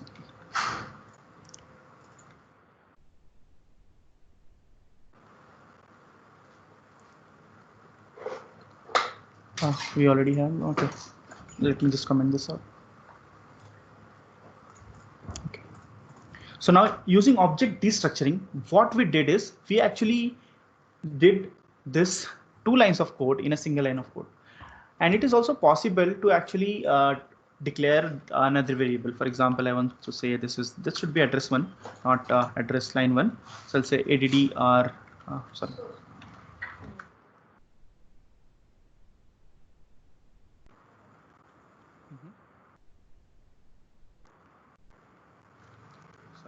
Address line 1. So I'll say colon addr1. So I have, what I'm doing is I'm declaring or creating a new variable, and then comma addr2. So now I can access them using so addr1 and addr2. So this is what we mean by object destructuring. And is args kw is in JS or TS? Args is something which is available, of course, because remember, everything which is in JS is available in TS. You can just go ahead and write the same code and it will compile, it will work. So this is how you can use the object destructuring to access few properties. There are 2 ways. Either I can just use the same property. In case you want to override, just give a colon and then variable name. It will create a new variable name which you can use. So it's up to you how you want to do it. I'll just keep both the code available. So whenever you try to refer this code base, you can actually see both the syntax. The same as spread operator in React. Spread operator is different, Rashmi. Spread operator has different use case. This is destructuring whenever you want to read some properties. I'll show you the spread operator as well. That's next. Okay. And I wanted to show you one more thing as we are talking about this destructuring, right? So I think we had something known as, yes, this one. So I was talking about this tuples, right? So in tuples, there is one more advantage. So you can always refer tuples by using index. So if I say output of 0 and output of 1, so I can just go ahead and read. Spread operator is available in TypeScript as well. So Salvam, that's something which we are going to see next. I'm talking about tuples because I missed this part. The one of the advantage of using tuple is, let's say if I have arrays and I want to access particular index, I have to always give that particular index value, and we are not sure that if that particular index exists. But if you are using tuples and you try to access index value which does not exist, you will get an exception. So here, let's say output of 0 will refer to the first 0th index. Output of 1 will refer to this first index. As soon as I try to do output of 2, it will throw an exception that it has length of 2. You cannot access the index 2. So this is one of the advantage of using tuples. And let's go to arrays now.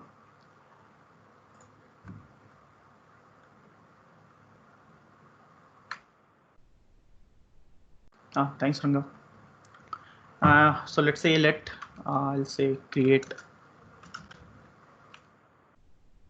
maybe new EMP. Okay, and let's say I have not new EMP. I'll say first, let's say EMPS, which is an array, right? So I can just say this is EMP1 comma EMP2. So what I've done here is from my employee array, I'm taking 0th employee and first employee, and that's possible using the array destructuring. This is array destructuring, so I can just say, okay, this is console.log, and if I try to access EMP1 and EMP2, and let's run it. So I'll say TSC data types, and then node data type. So you can see I have 0th and first index, so 1 and 2, which is available here. So this is how you can do it. But let's say this is something which is available for both, and it's something related to spread operator. Now I'm coming to spread operator. So let's say I want, okay, these two values should be available here, and whatever rest values are available, I want to say within a third parameter. So I'll say, okay, this is all employee. Now this all employee will contain rest of the values. So if I say, let's do a console.log after this, and I'll say this is all employee.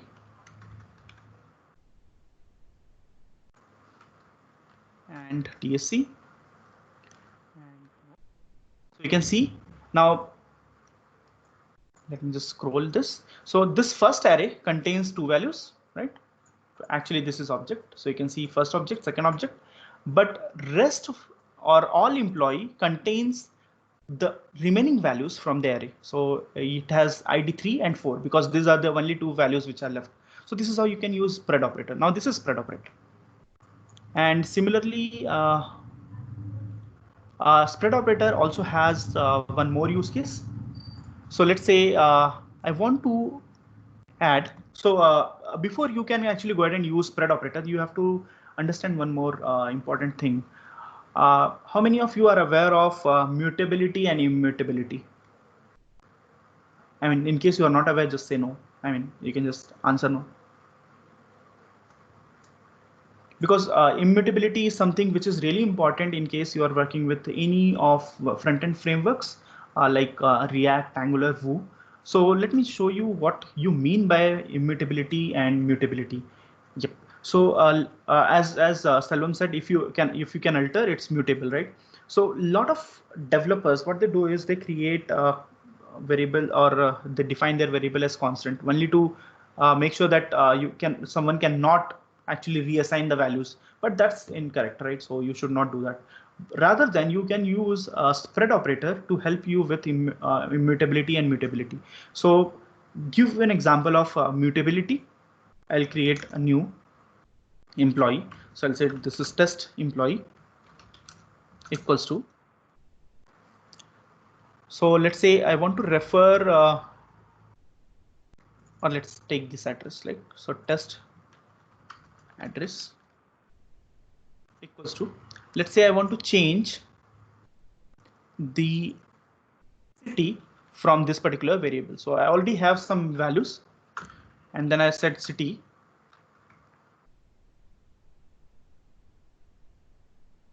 Oh, sorry.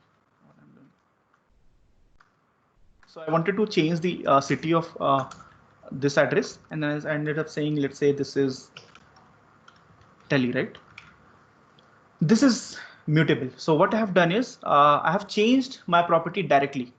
But when you talk about immutability, it says you should always create a new object rather than modifying your existing object. Advantage: the frameworks like Angular or Java, Angular or let's say React, they have checks. They have checks in place that whenever there is no change, they don't rerun their change detection. I mean, what is change detection is making your UI sync with your data, right? So this is where your change detection matters. So in case you have not changed the, you are actually not changing or not modifying the properties directly, that change detection cycle will never run. So in those cases, what you can do is you can just always say that you are assigning a new value. How you can do that? So I'll say address equals to, I can use a spread operator, address, and then I can say comma, and then say city. I want to change city to Delhi. Now I have a new value assigned to my address property, right? So this is the syntax which you should prefer. Similarly, in case of arrays, for example, I'll say emps, and I want to add one more record. If you remember, we used push earlier, but we can actually use /emps comma and a new value. So let's say a new value is this.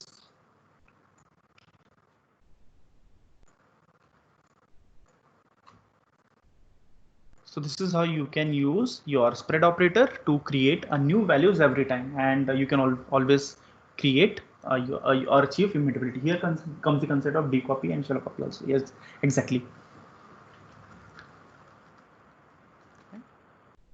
Very important concept whenever you are working with Angular or React.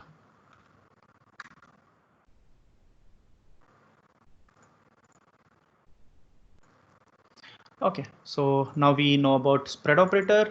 You can also, so we already used it inside arrays, yes. So now you are aware of array destructuring, you know about object destructuring. Object destructuring and array destructuring, in case you are working in React, you might have seen hooks. So you remember hooks, what you do, you create let and then box, and you pass two parameters, your property and your function. So equals to your actual property and function. Then this is how actually behind the scene it is handled. So it knows, okay, the first parameter is your actually property, and the second parameter is the function which will modify the first property, or which can access the first property. So the same concepts are available everywhere if you think about it.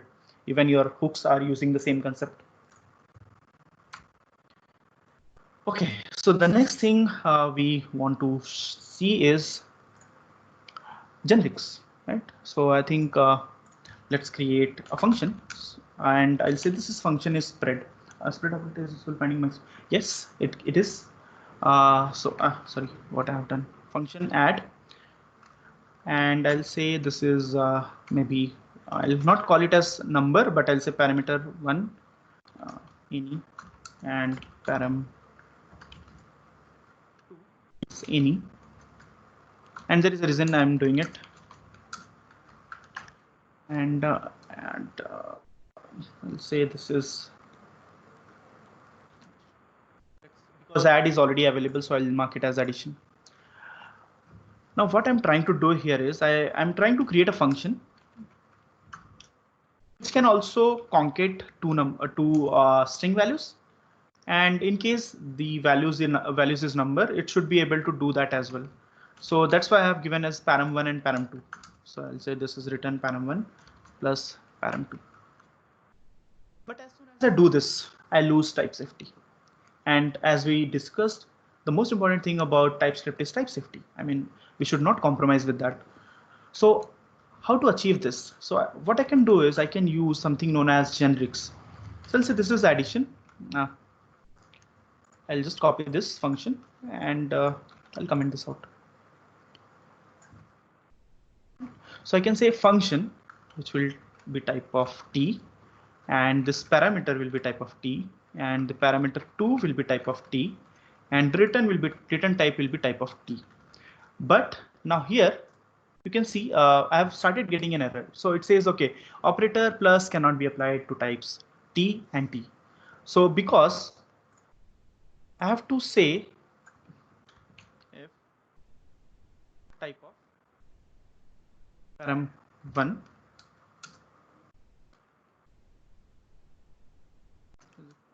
what is this type of param1 equals to number and type of parameter 2 is number. Okay, so return param1 plus param2. Now this is possible. Why it is happening? So operator plus cannot be applied to types T and number. We have param1 2 times. Sorry. Param2. That's param2. Still we are getting this error. What says is the term number is not assignable. T could be instantiated with an arbitrary type, which could be, yeah, it can be unrelated to number. So sorry.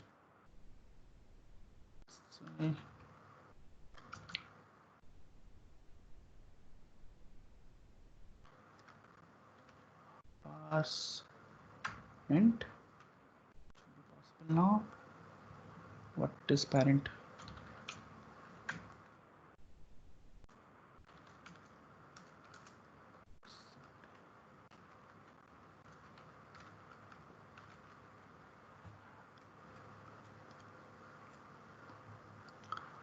Argument of type T. Why?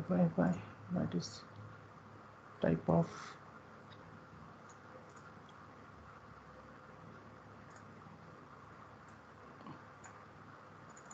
am I missing something? Let's see.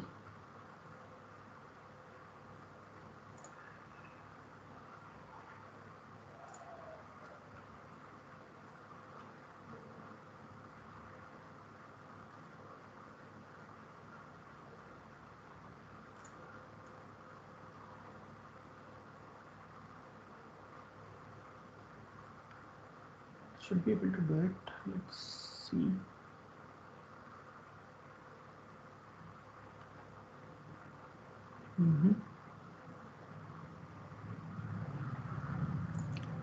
Type of return parameter 1 type T, parameter of type 2, a string to convert into number.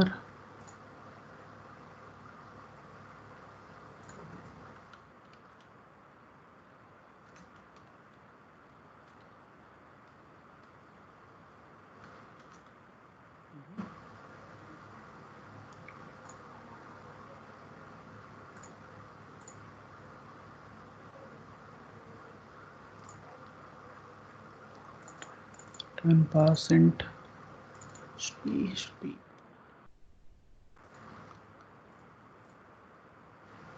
Okay, let's do one thing. I'll say return param1 and what it does. So it says, okay, parameter. Okay, let's try to call it addition, and then I'll say this is type of number, and then we have to pass two parameters. So first is, let's say 5, 10.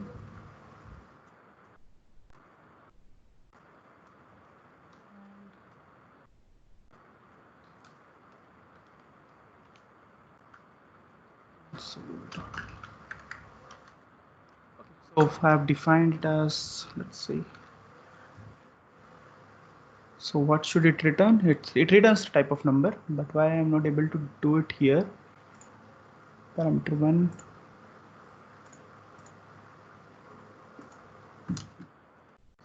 To this param 2 and param start giving an exception saying cannot be applied to types t of and t. Oh, this is strange.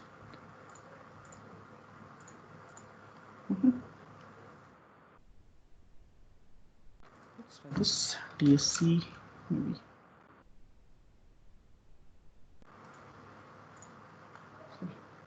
Yeah, tsc data types and node.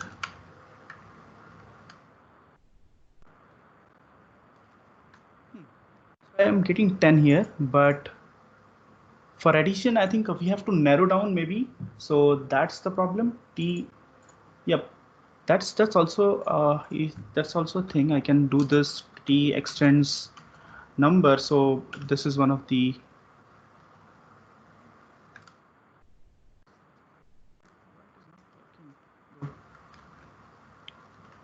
and T here also. So this is to make sure that okay, there is at least some number which is available, but that's absolutely fine. And oh, still fails.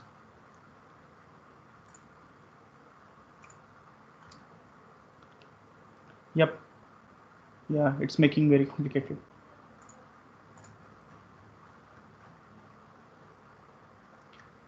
Okay.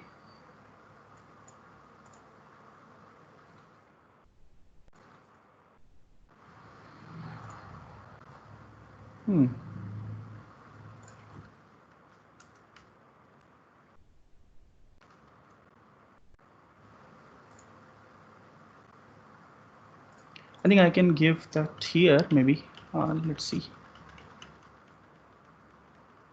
Just to make sure that it is number, but then we won't be able to maybe extends.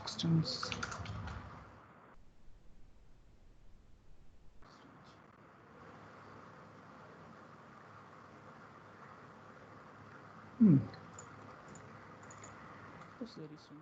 I mean, it should work as per the definition. It should work, but maybe we just need to narrow down and find out. Okay, this is the type, and then we can use.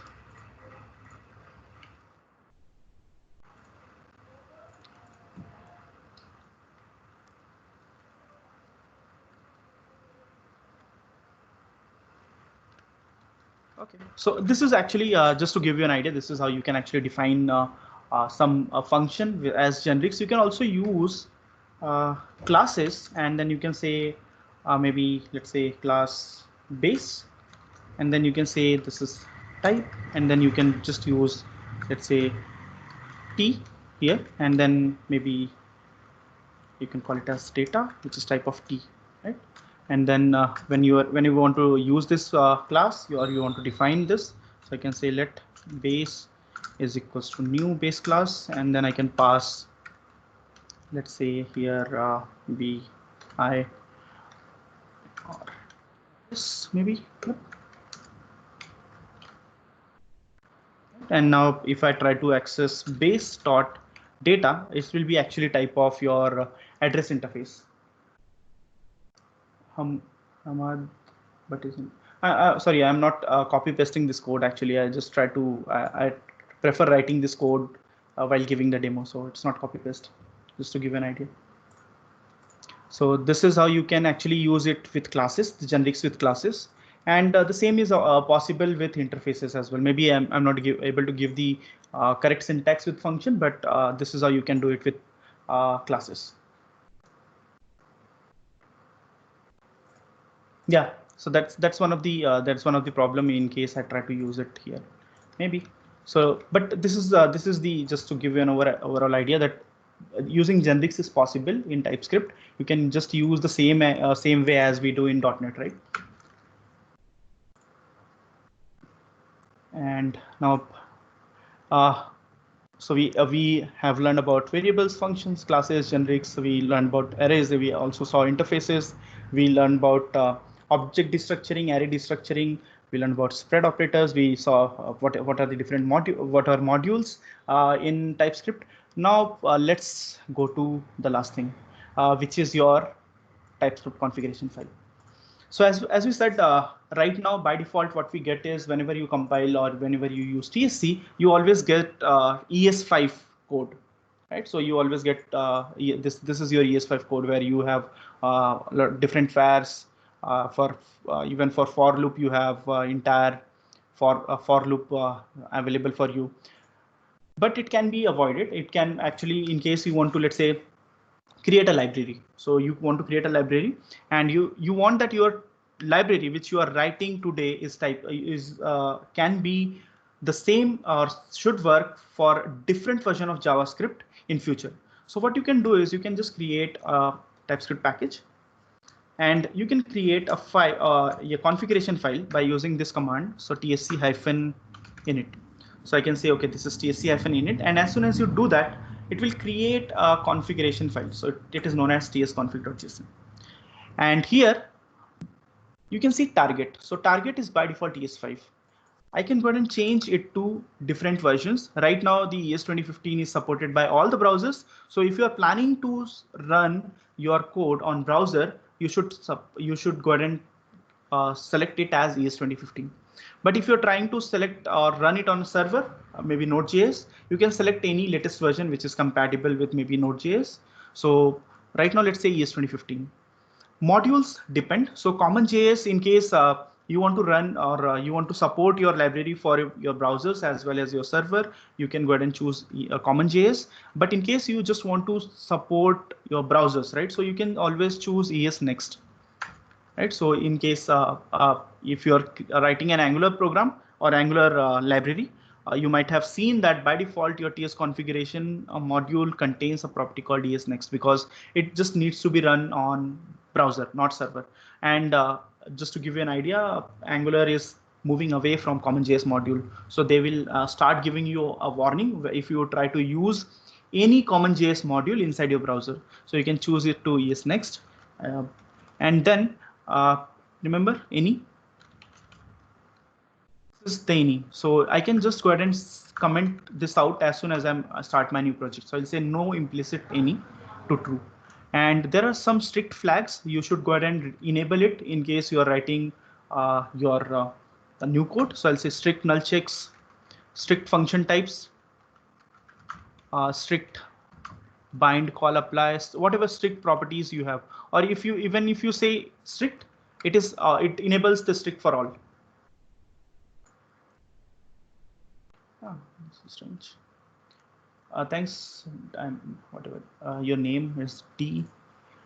So if you enable the strict, that's more than enough. So if you can see enable all strict type checking options.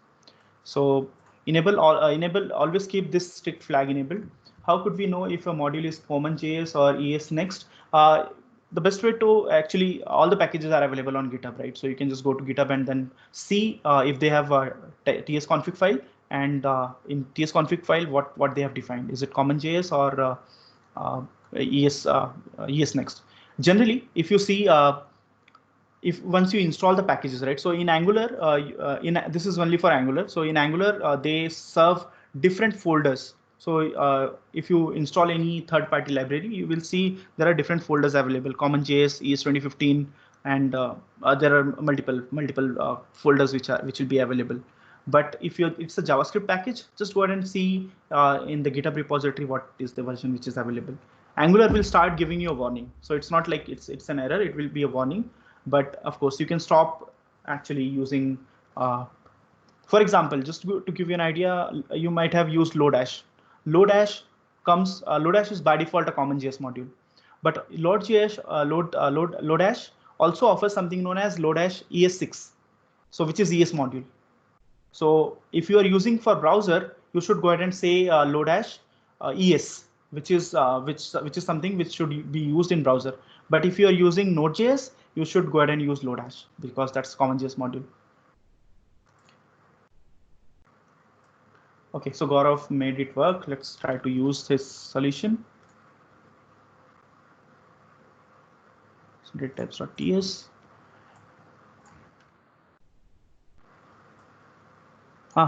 Okay. You okay? So you used this union types. We also need to see the union types. So thank God. Okay, so target module. Then I said go ahead and enable the strict checks. I'll just comment this out because of course our code will throw a lot of exceptions. And as said, any no implicit any should be enabled. And you said.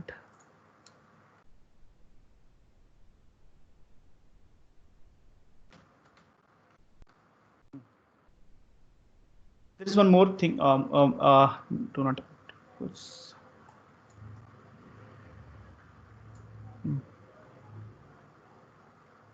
Yeah, out directory. So whenever you are creating your own library, right? So generally what we do is we create a folder called distributable for our output file. So here in out.dir, you can actually mention the output directory for your code. So what I will do is I will just go ahead and say this is JS. Format document configure. Okay, so this is out.dir and then I'm saying JS. And as soon as I run TSC, now I can run TSC because I already have a configuration file. And as I do TSC, you will see a new folder JS will be created and all the JS files will be inside this JS folder. So this is something which you can also make at distributable, right? So I can just change it to dist, and every time you run TSC, the output will be created to this particular folder, right? dist. There is one more important thing, source map. Remember, when you write TypeScript code, it will be compiled to JavaScript code.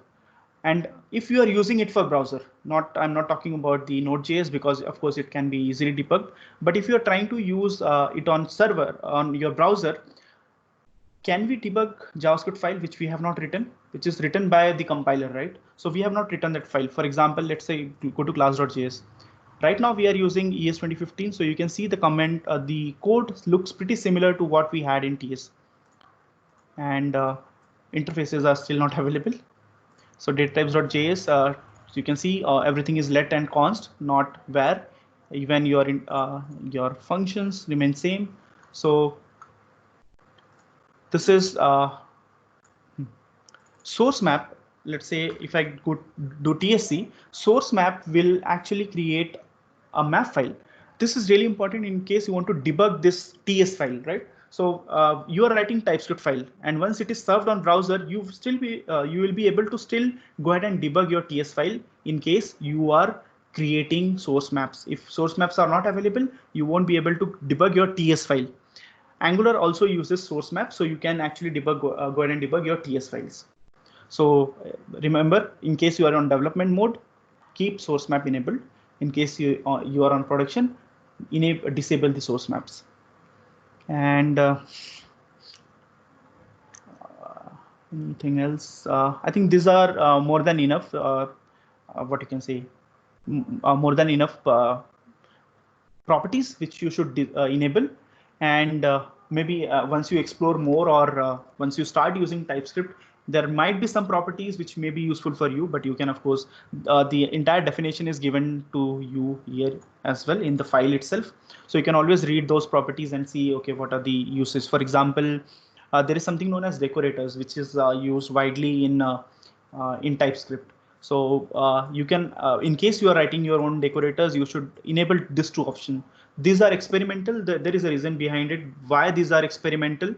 That initially JavaScript, when the specs were written for JavaScript, they said they will support the decorators. Then they said no, they will not support the decorators, so they backed out. And but by that time, TypeScript already had support for decorators. So these two properties were created. So in case you still go ahead and want to write decorators in TypeScript, you can go ahead and do that. But you have to enable these two options. So decorators, you can treat them as something like a function which maybe modifies your class or properties. So that's possible. and it is used widely in Angular. Angular uses a lot of decorators. In case you are already using Angular, you may be aware of injectable component, component, ng module. That those are actually decorators. Whatever starts with the @ in types in Angular is actually a decorator. Okay.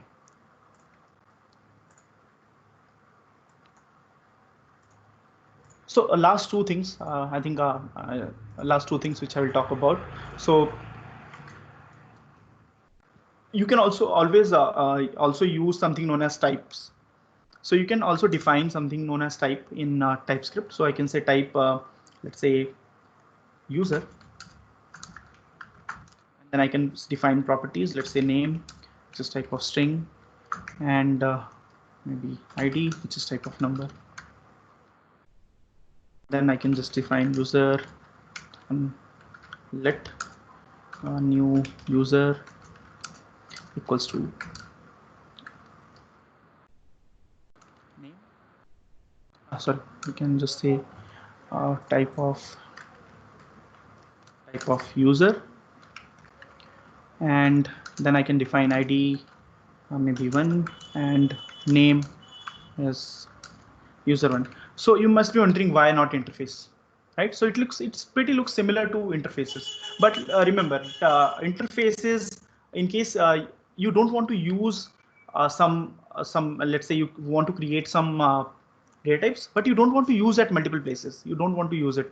So what you can do is you can just create a type and use it in your local file, because you don't want to expose it everywhere, right? Or you don't want to extend it maybe. So that can be another use case where you can actually use type.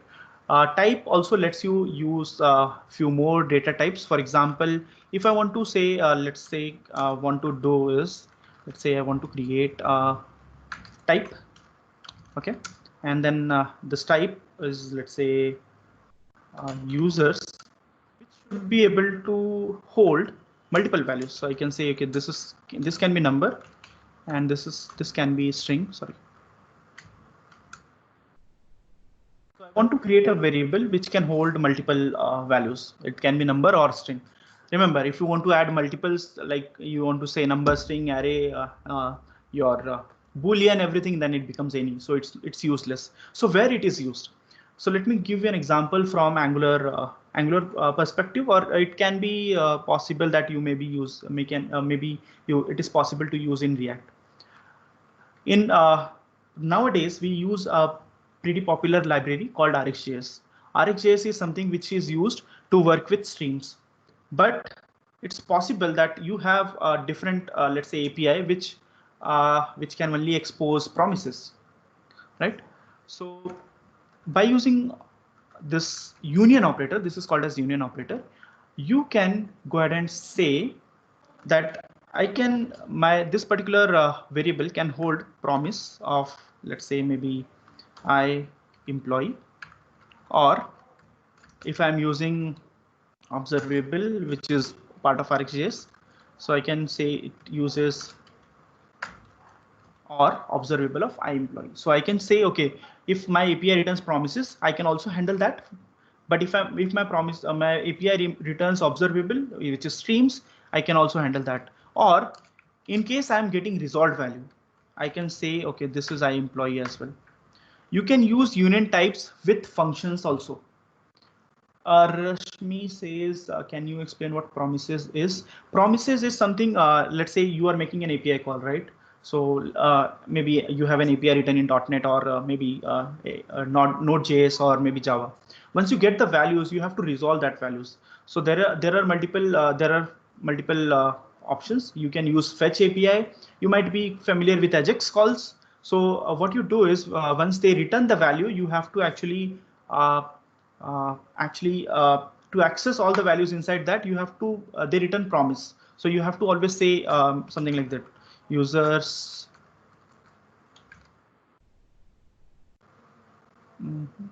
let's say I'll create a function,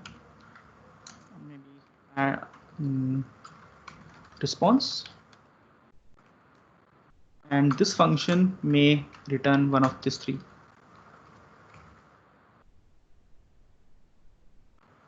So as I said, you can also use union types for function. So let's say return promise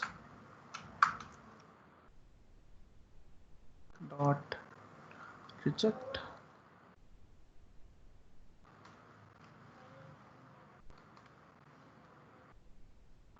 Return maybe true. So I can always say function response let is equals to response dot. So in case I'm using I'm getting promises, I have to use then to actually unwrap the response which is received from my function. So promises are like how should I describe promises? So promises are, let's say there is some response which you are getting from your backend, but that response you don't have any guarantee that you will receive the response. So in promises, it's like either you will get the values or you will not get the values. It will be an exception. But in case you are using observables, you are a little bit safe because observable returns you streams. So once you receive the streams, it's like you'll always get some value, but it can be your exceptions or it can be your response from the API. But the same is not true with the promises. So I'm sure I'll say go ahead and check the MSDN docs, MDN docs, sorry, and you will get a lot of details about how promises works.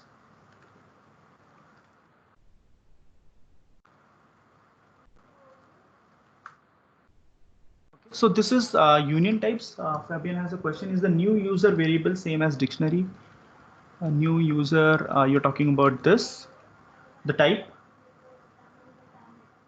So dictionary, remember, dictionary is something which is used for key value pairs, right? So this is not something where you're defining key values. So this is still something a user-defined data type, but I'm not going to use it somewhere else. So I'm saying, okay, this is just a type, and then I can also change what you can say. I can also assign, let's say, if I want string to be always have a default value, so I can do something like this. So I'll say string, or it can be test1 by default, test by default. So more of if I have to differentiate between interfaces and type, I would say if I have a model, I will go ahead and still go ahead and use interfaces. But if I don't want to export it somewhere else, and I have a single class where I want to use some maybe some object, so I'll go ahead and use types. And especially in case I want to you have some union types, so where it can hold multiple values, I can still go ahead and export it as well. And there is one advantage that if I'm using types, I can do this. So I'll say I can create a new type. So I'll say type users, which is type of user. This is something which is available equals to, and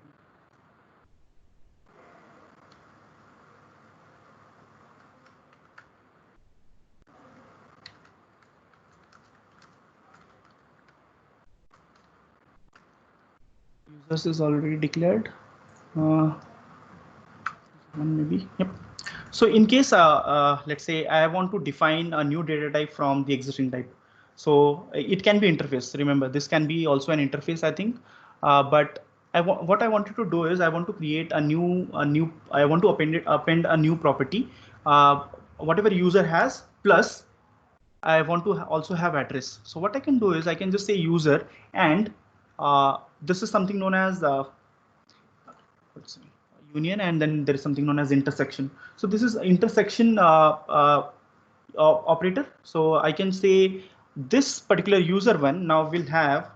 So I want to, if I want to create a new property, let's say new user one, which is type of, it should be type of user one, and equals to. Now I will have three properties. I also have address, I also have ID, and I also have name. So types are pretty useful in case I want to extend some existing interface maybe, and just want to add one more property. Generally what we do is in case, let's say I have an interface and I want one more property to be added into that interface. What we do, we create another interface. Is that a perfect solution? I would say no, because I just wanted a new property, a single property to be added into my interface, and I ended up creating another interface, which I will never use. So what I can do is I can just define a type and then use maybe union or maybe use intersection operator to modify the definition of that particular interface and create a new type from your interface, existing interface, right? So these are few use cases where you can actually use types. And there is one project where types are used a lot, and that's something known as NgRx. So if you want to learn more about types and how they are used, I would suggest go ahead and check the NgRx repository. They have lot of use cases where they wanted to use type. So I think that will be the perfect place to explore more on types, because types are pretty powerful. I'm just able to give you a small example, but you can also have let's say you can also have type checks, and then you can Adam, NgRx. You can also have let's say you can also return errors based on the types. So let's say if I define maybe let's say I have a function where I can just expect let's say maybe I don't want to accept values other than string, right? So what I can do is I can define a type, then there is some complex code, which of course you can go to NgRx, and then in case the types does not match, you can also return an exception. So those codes can be referred from NgRx. I would suggest go ahead and check the repository. A lot of good real-time examples are available. So this is okay. So I think we covered most of the things. Let me just go through this once more. Unknown. So you saw union type, intersection type. There is also something known as unknown. Unknown is a data type which is available after 3.7, I think, and it is used a lot in cases you can actually replace any with unknown. So you can call unknown as a type safe of any. The reason being, let's say datatypes.ts, I create a new variable. So I'll say let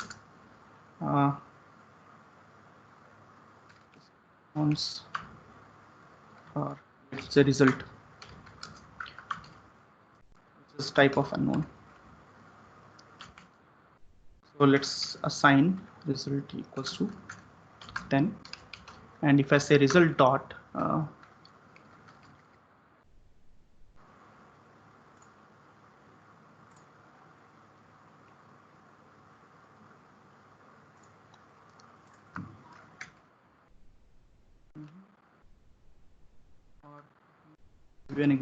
another example, maybe inside function. So let's say function result, where I say this is t, this is a variable num1, which is unknown, num which is unknown, and this is number 2, which is any. So if I want to say return num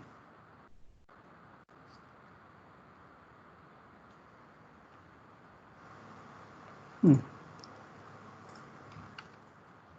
can say result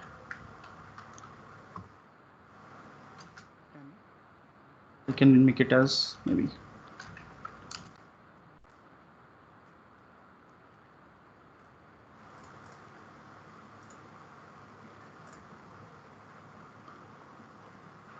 num1, which is unknown. What's the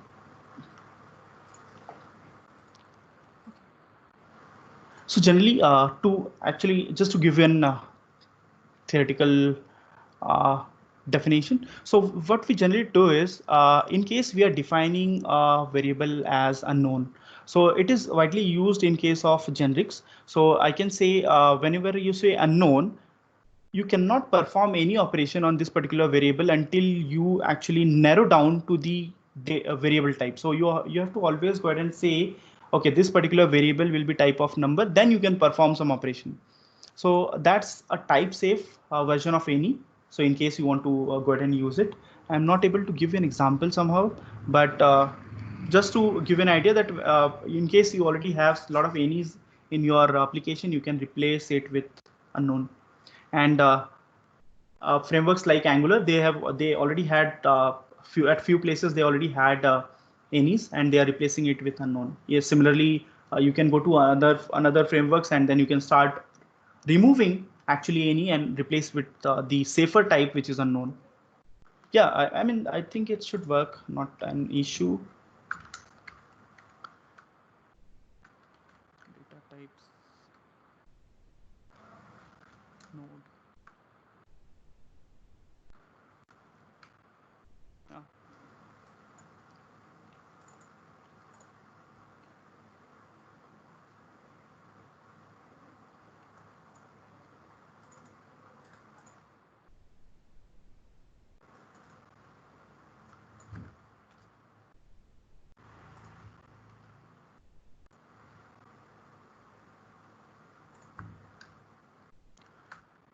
Data types and node.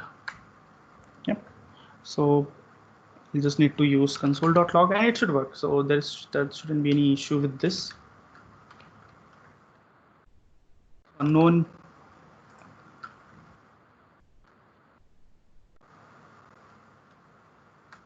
Yep. So you can see right now it's 10 plus 5. So first number is of course string. So it is adding both the numbers. And in case you pass numbers, it will be just the addition, normal addition. Yeah, it's concatenating because I have passed this as a number, right? If I remove this, it will just add these two numbers. Generally, this is not the use case. To just give you an idea, this is not the use case to use the unknown type.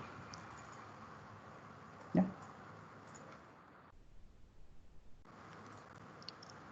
Okay.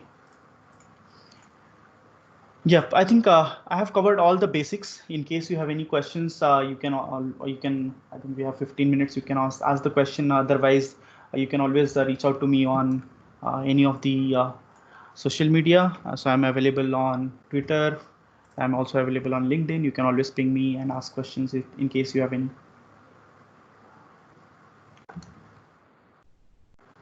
Ah, okay. I'm doing, yeah. But anyways, it will, the first variable was string. So string plus number is again string. So it will just concat.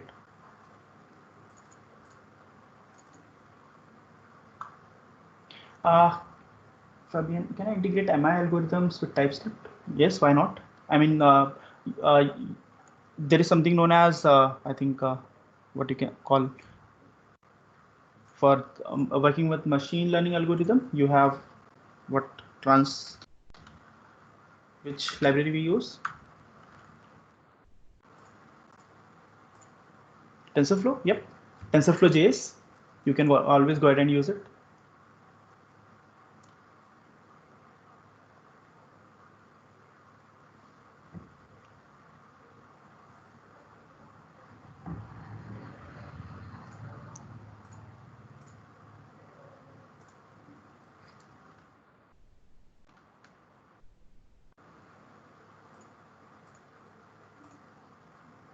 Can type be used inside interface? Inside interface, you mean a okay. This one, inside interface. Let's try to do that. Interface test, and you want a property, maybe, which is type of user one. This is what you need. So it's there. Why Angular using TS but React and Vue are not? Okay. So remember, now a lot of developers are already moving on TypeScript. The React developer, Vue 3 is already rewritten in TypeScript.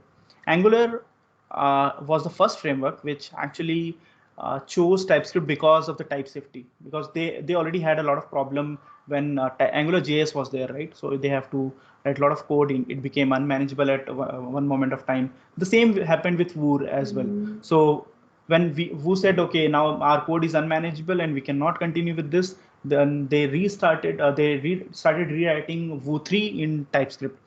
React doesn't have. I think they don't need to write their own code base into TypeScript because that's just an UI library, right? So they can just always give you type definition file and then you can just go ahead and use it. So, but as a developer, you can go ahead and use TypeScript inside React. and a lot of developers are doing it. So just to give you an idea.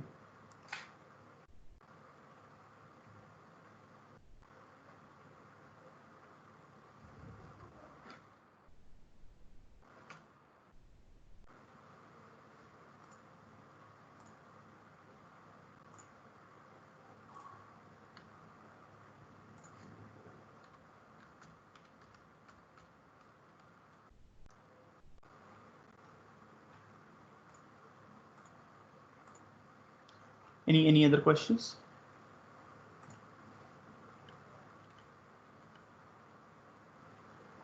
If we are using TypeScript to build our project, so how we are going to debug in the browser? Because after we are using TypeScript, then it will get compiled to JavaScript. So it might be possible that that code will not be readable in browser inspect element. So how we can do that? Yeah. So remember, even your browser cannot understand TypeScript. So what we do is we compile it to JavaScript, and then we need to now the problem is we cannot even debug the JavaScript which we have not written, right? So that's why we use something known as source maps. So if you remember, I had actually commented out something known as source map. So source map.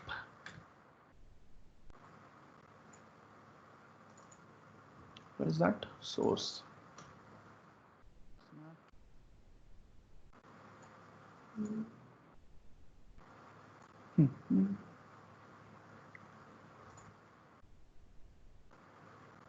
Yep.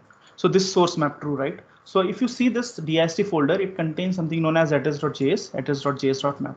So once you serve your address.js on browser, this map file is also served on your browser. And what this map file contains is it contains from where your JS file was created. So it goes to, okay, this sources it goes to this address.ts and says, okay, there is a file called as address.ts somewhere in my workspace from which this address.js was generated. So I should also give address.ts to the browser. And now you can go ahead and debug your TS file. So source map is very important.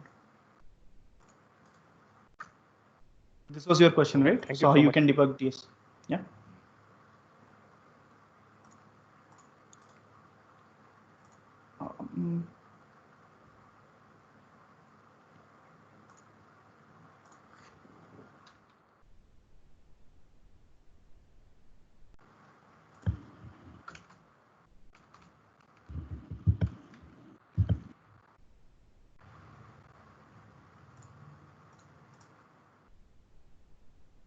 Anyone else who has questions?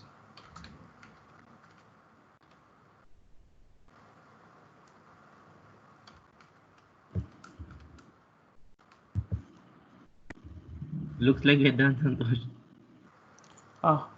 I'm sure a lot of concepts to cover in a single day, so you might have to go and refer the recording. Yeah, definitely. You should also take some deep breath because you have been here for long.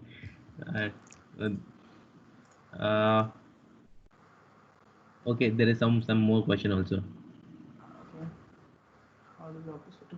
Which library should we learn first? What are your suggestions for .NET developer? Okay, so let's go one by one. So for a .NET developer aspiring to venture into front-end dev, so I mean, a lot of developers do ask me this question, and they expect they somehow expect me to answer. You should go ahead and learn Angular, but I am not biased. Just to give you an idea. So what I suggest is go ahead and try the frameworks which are available, right? So for example, there is React, there is Vue, there is something known as there is Angular, then there are a few more frameworks out there. So go ahead and try them out before actually decide to go ahead and use particular framework. So don't be like that. Okay, in case your focus is getting job, then just look into your area which framework is being used and on which framework you have a lot of openings. And if you think you in your in the locality where you are and a lot of companies require maybe React, so just go ahead and learn React, because of course if you are in Mumbai and 90% of companies are using Angular and you learn React, and so somehow you have to actually go ahead and relocate. So just check the market as well before you try to choose a framework in perspective of your career.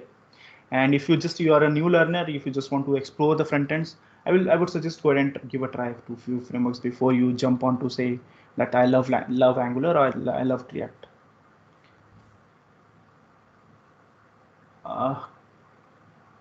Clave, can you quickly talk about promises again? I'm not sure I understood it correctly. If you're getting a value from the backend, but you don't guarantee that it's the value that what.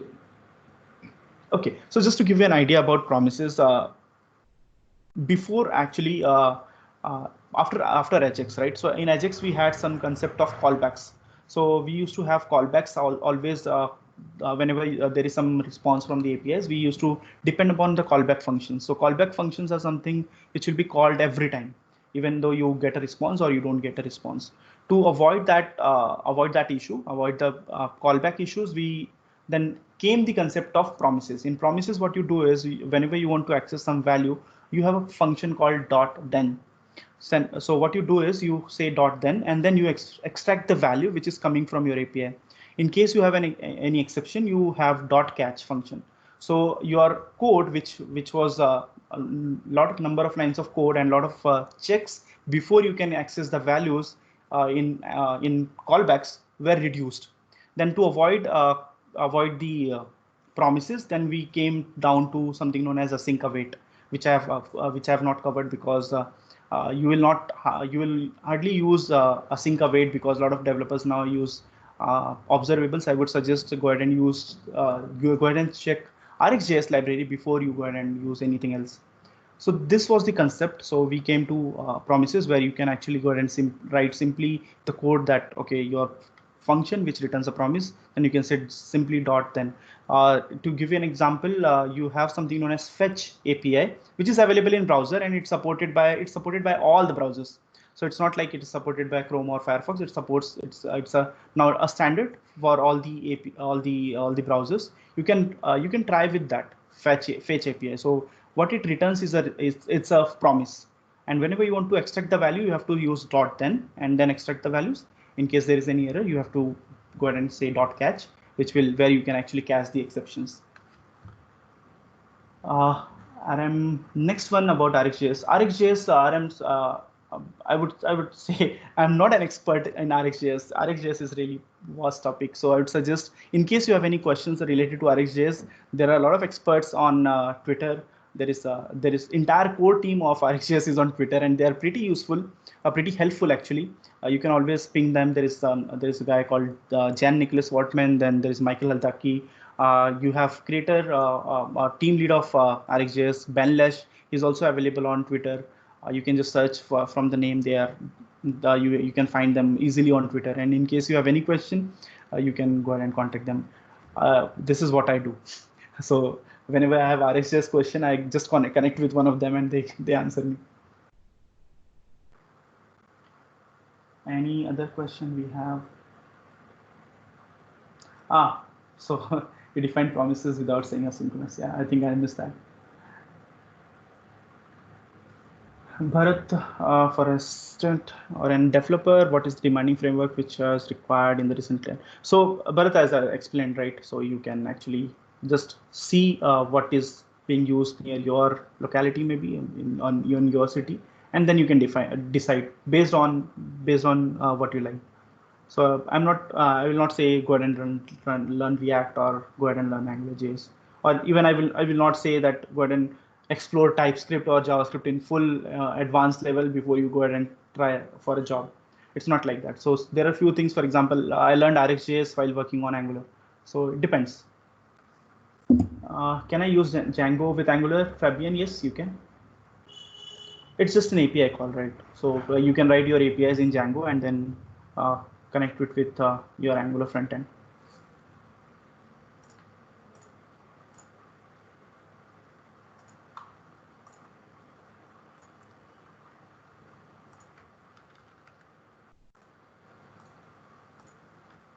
You can refer the code base from here. So I've just posted the link, GitHub link.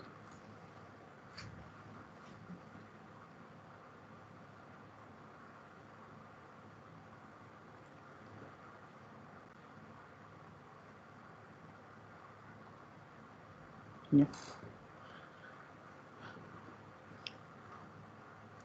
Any other questions or?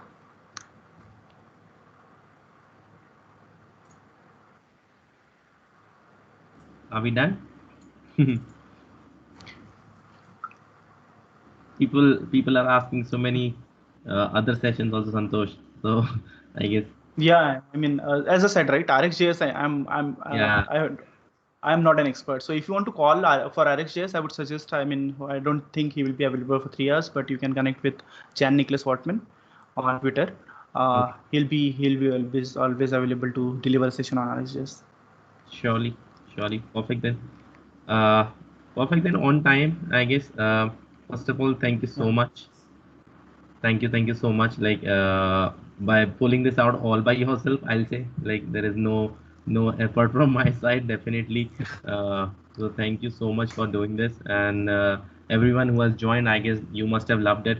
So since all of these sessions are free sessions, and there is nothing else you can give in return, only thanks and good karma. So rather than that, you can give a good shout out to Santosh on Twitter, if you can, whenever you have time. You already know his Twitter ID, so do do. Somebody is asking what brand your chair is. uh, Okay. So I purchased it online. I mean, uh, it is around 15 or 16K. So I purchased it recently after I got the remote job. So it's a local brand. It's not like some not a famous brand. It's there is a company from Mumbai which delivers it. Perfect then. I mean, you can ping me on Twitter. I will share the link. You can of course purchase from there. Perfect. And guys, please give a shout out to him.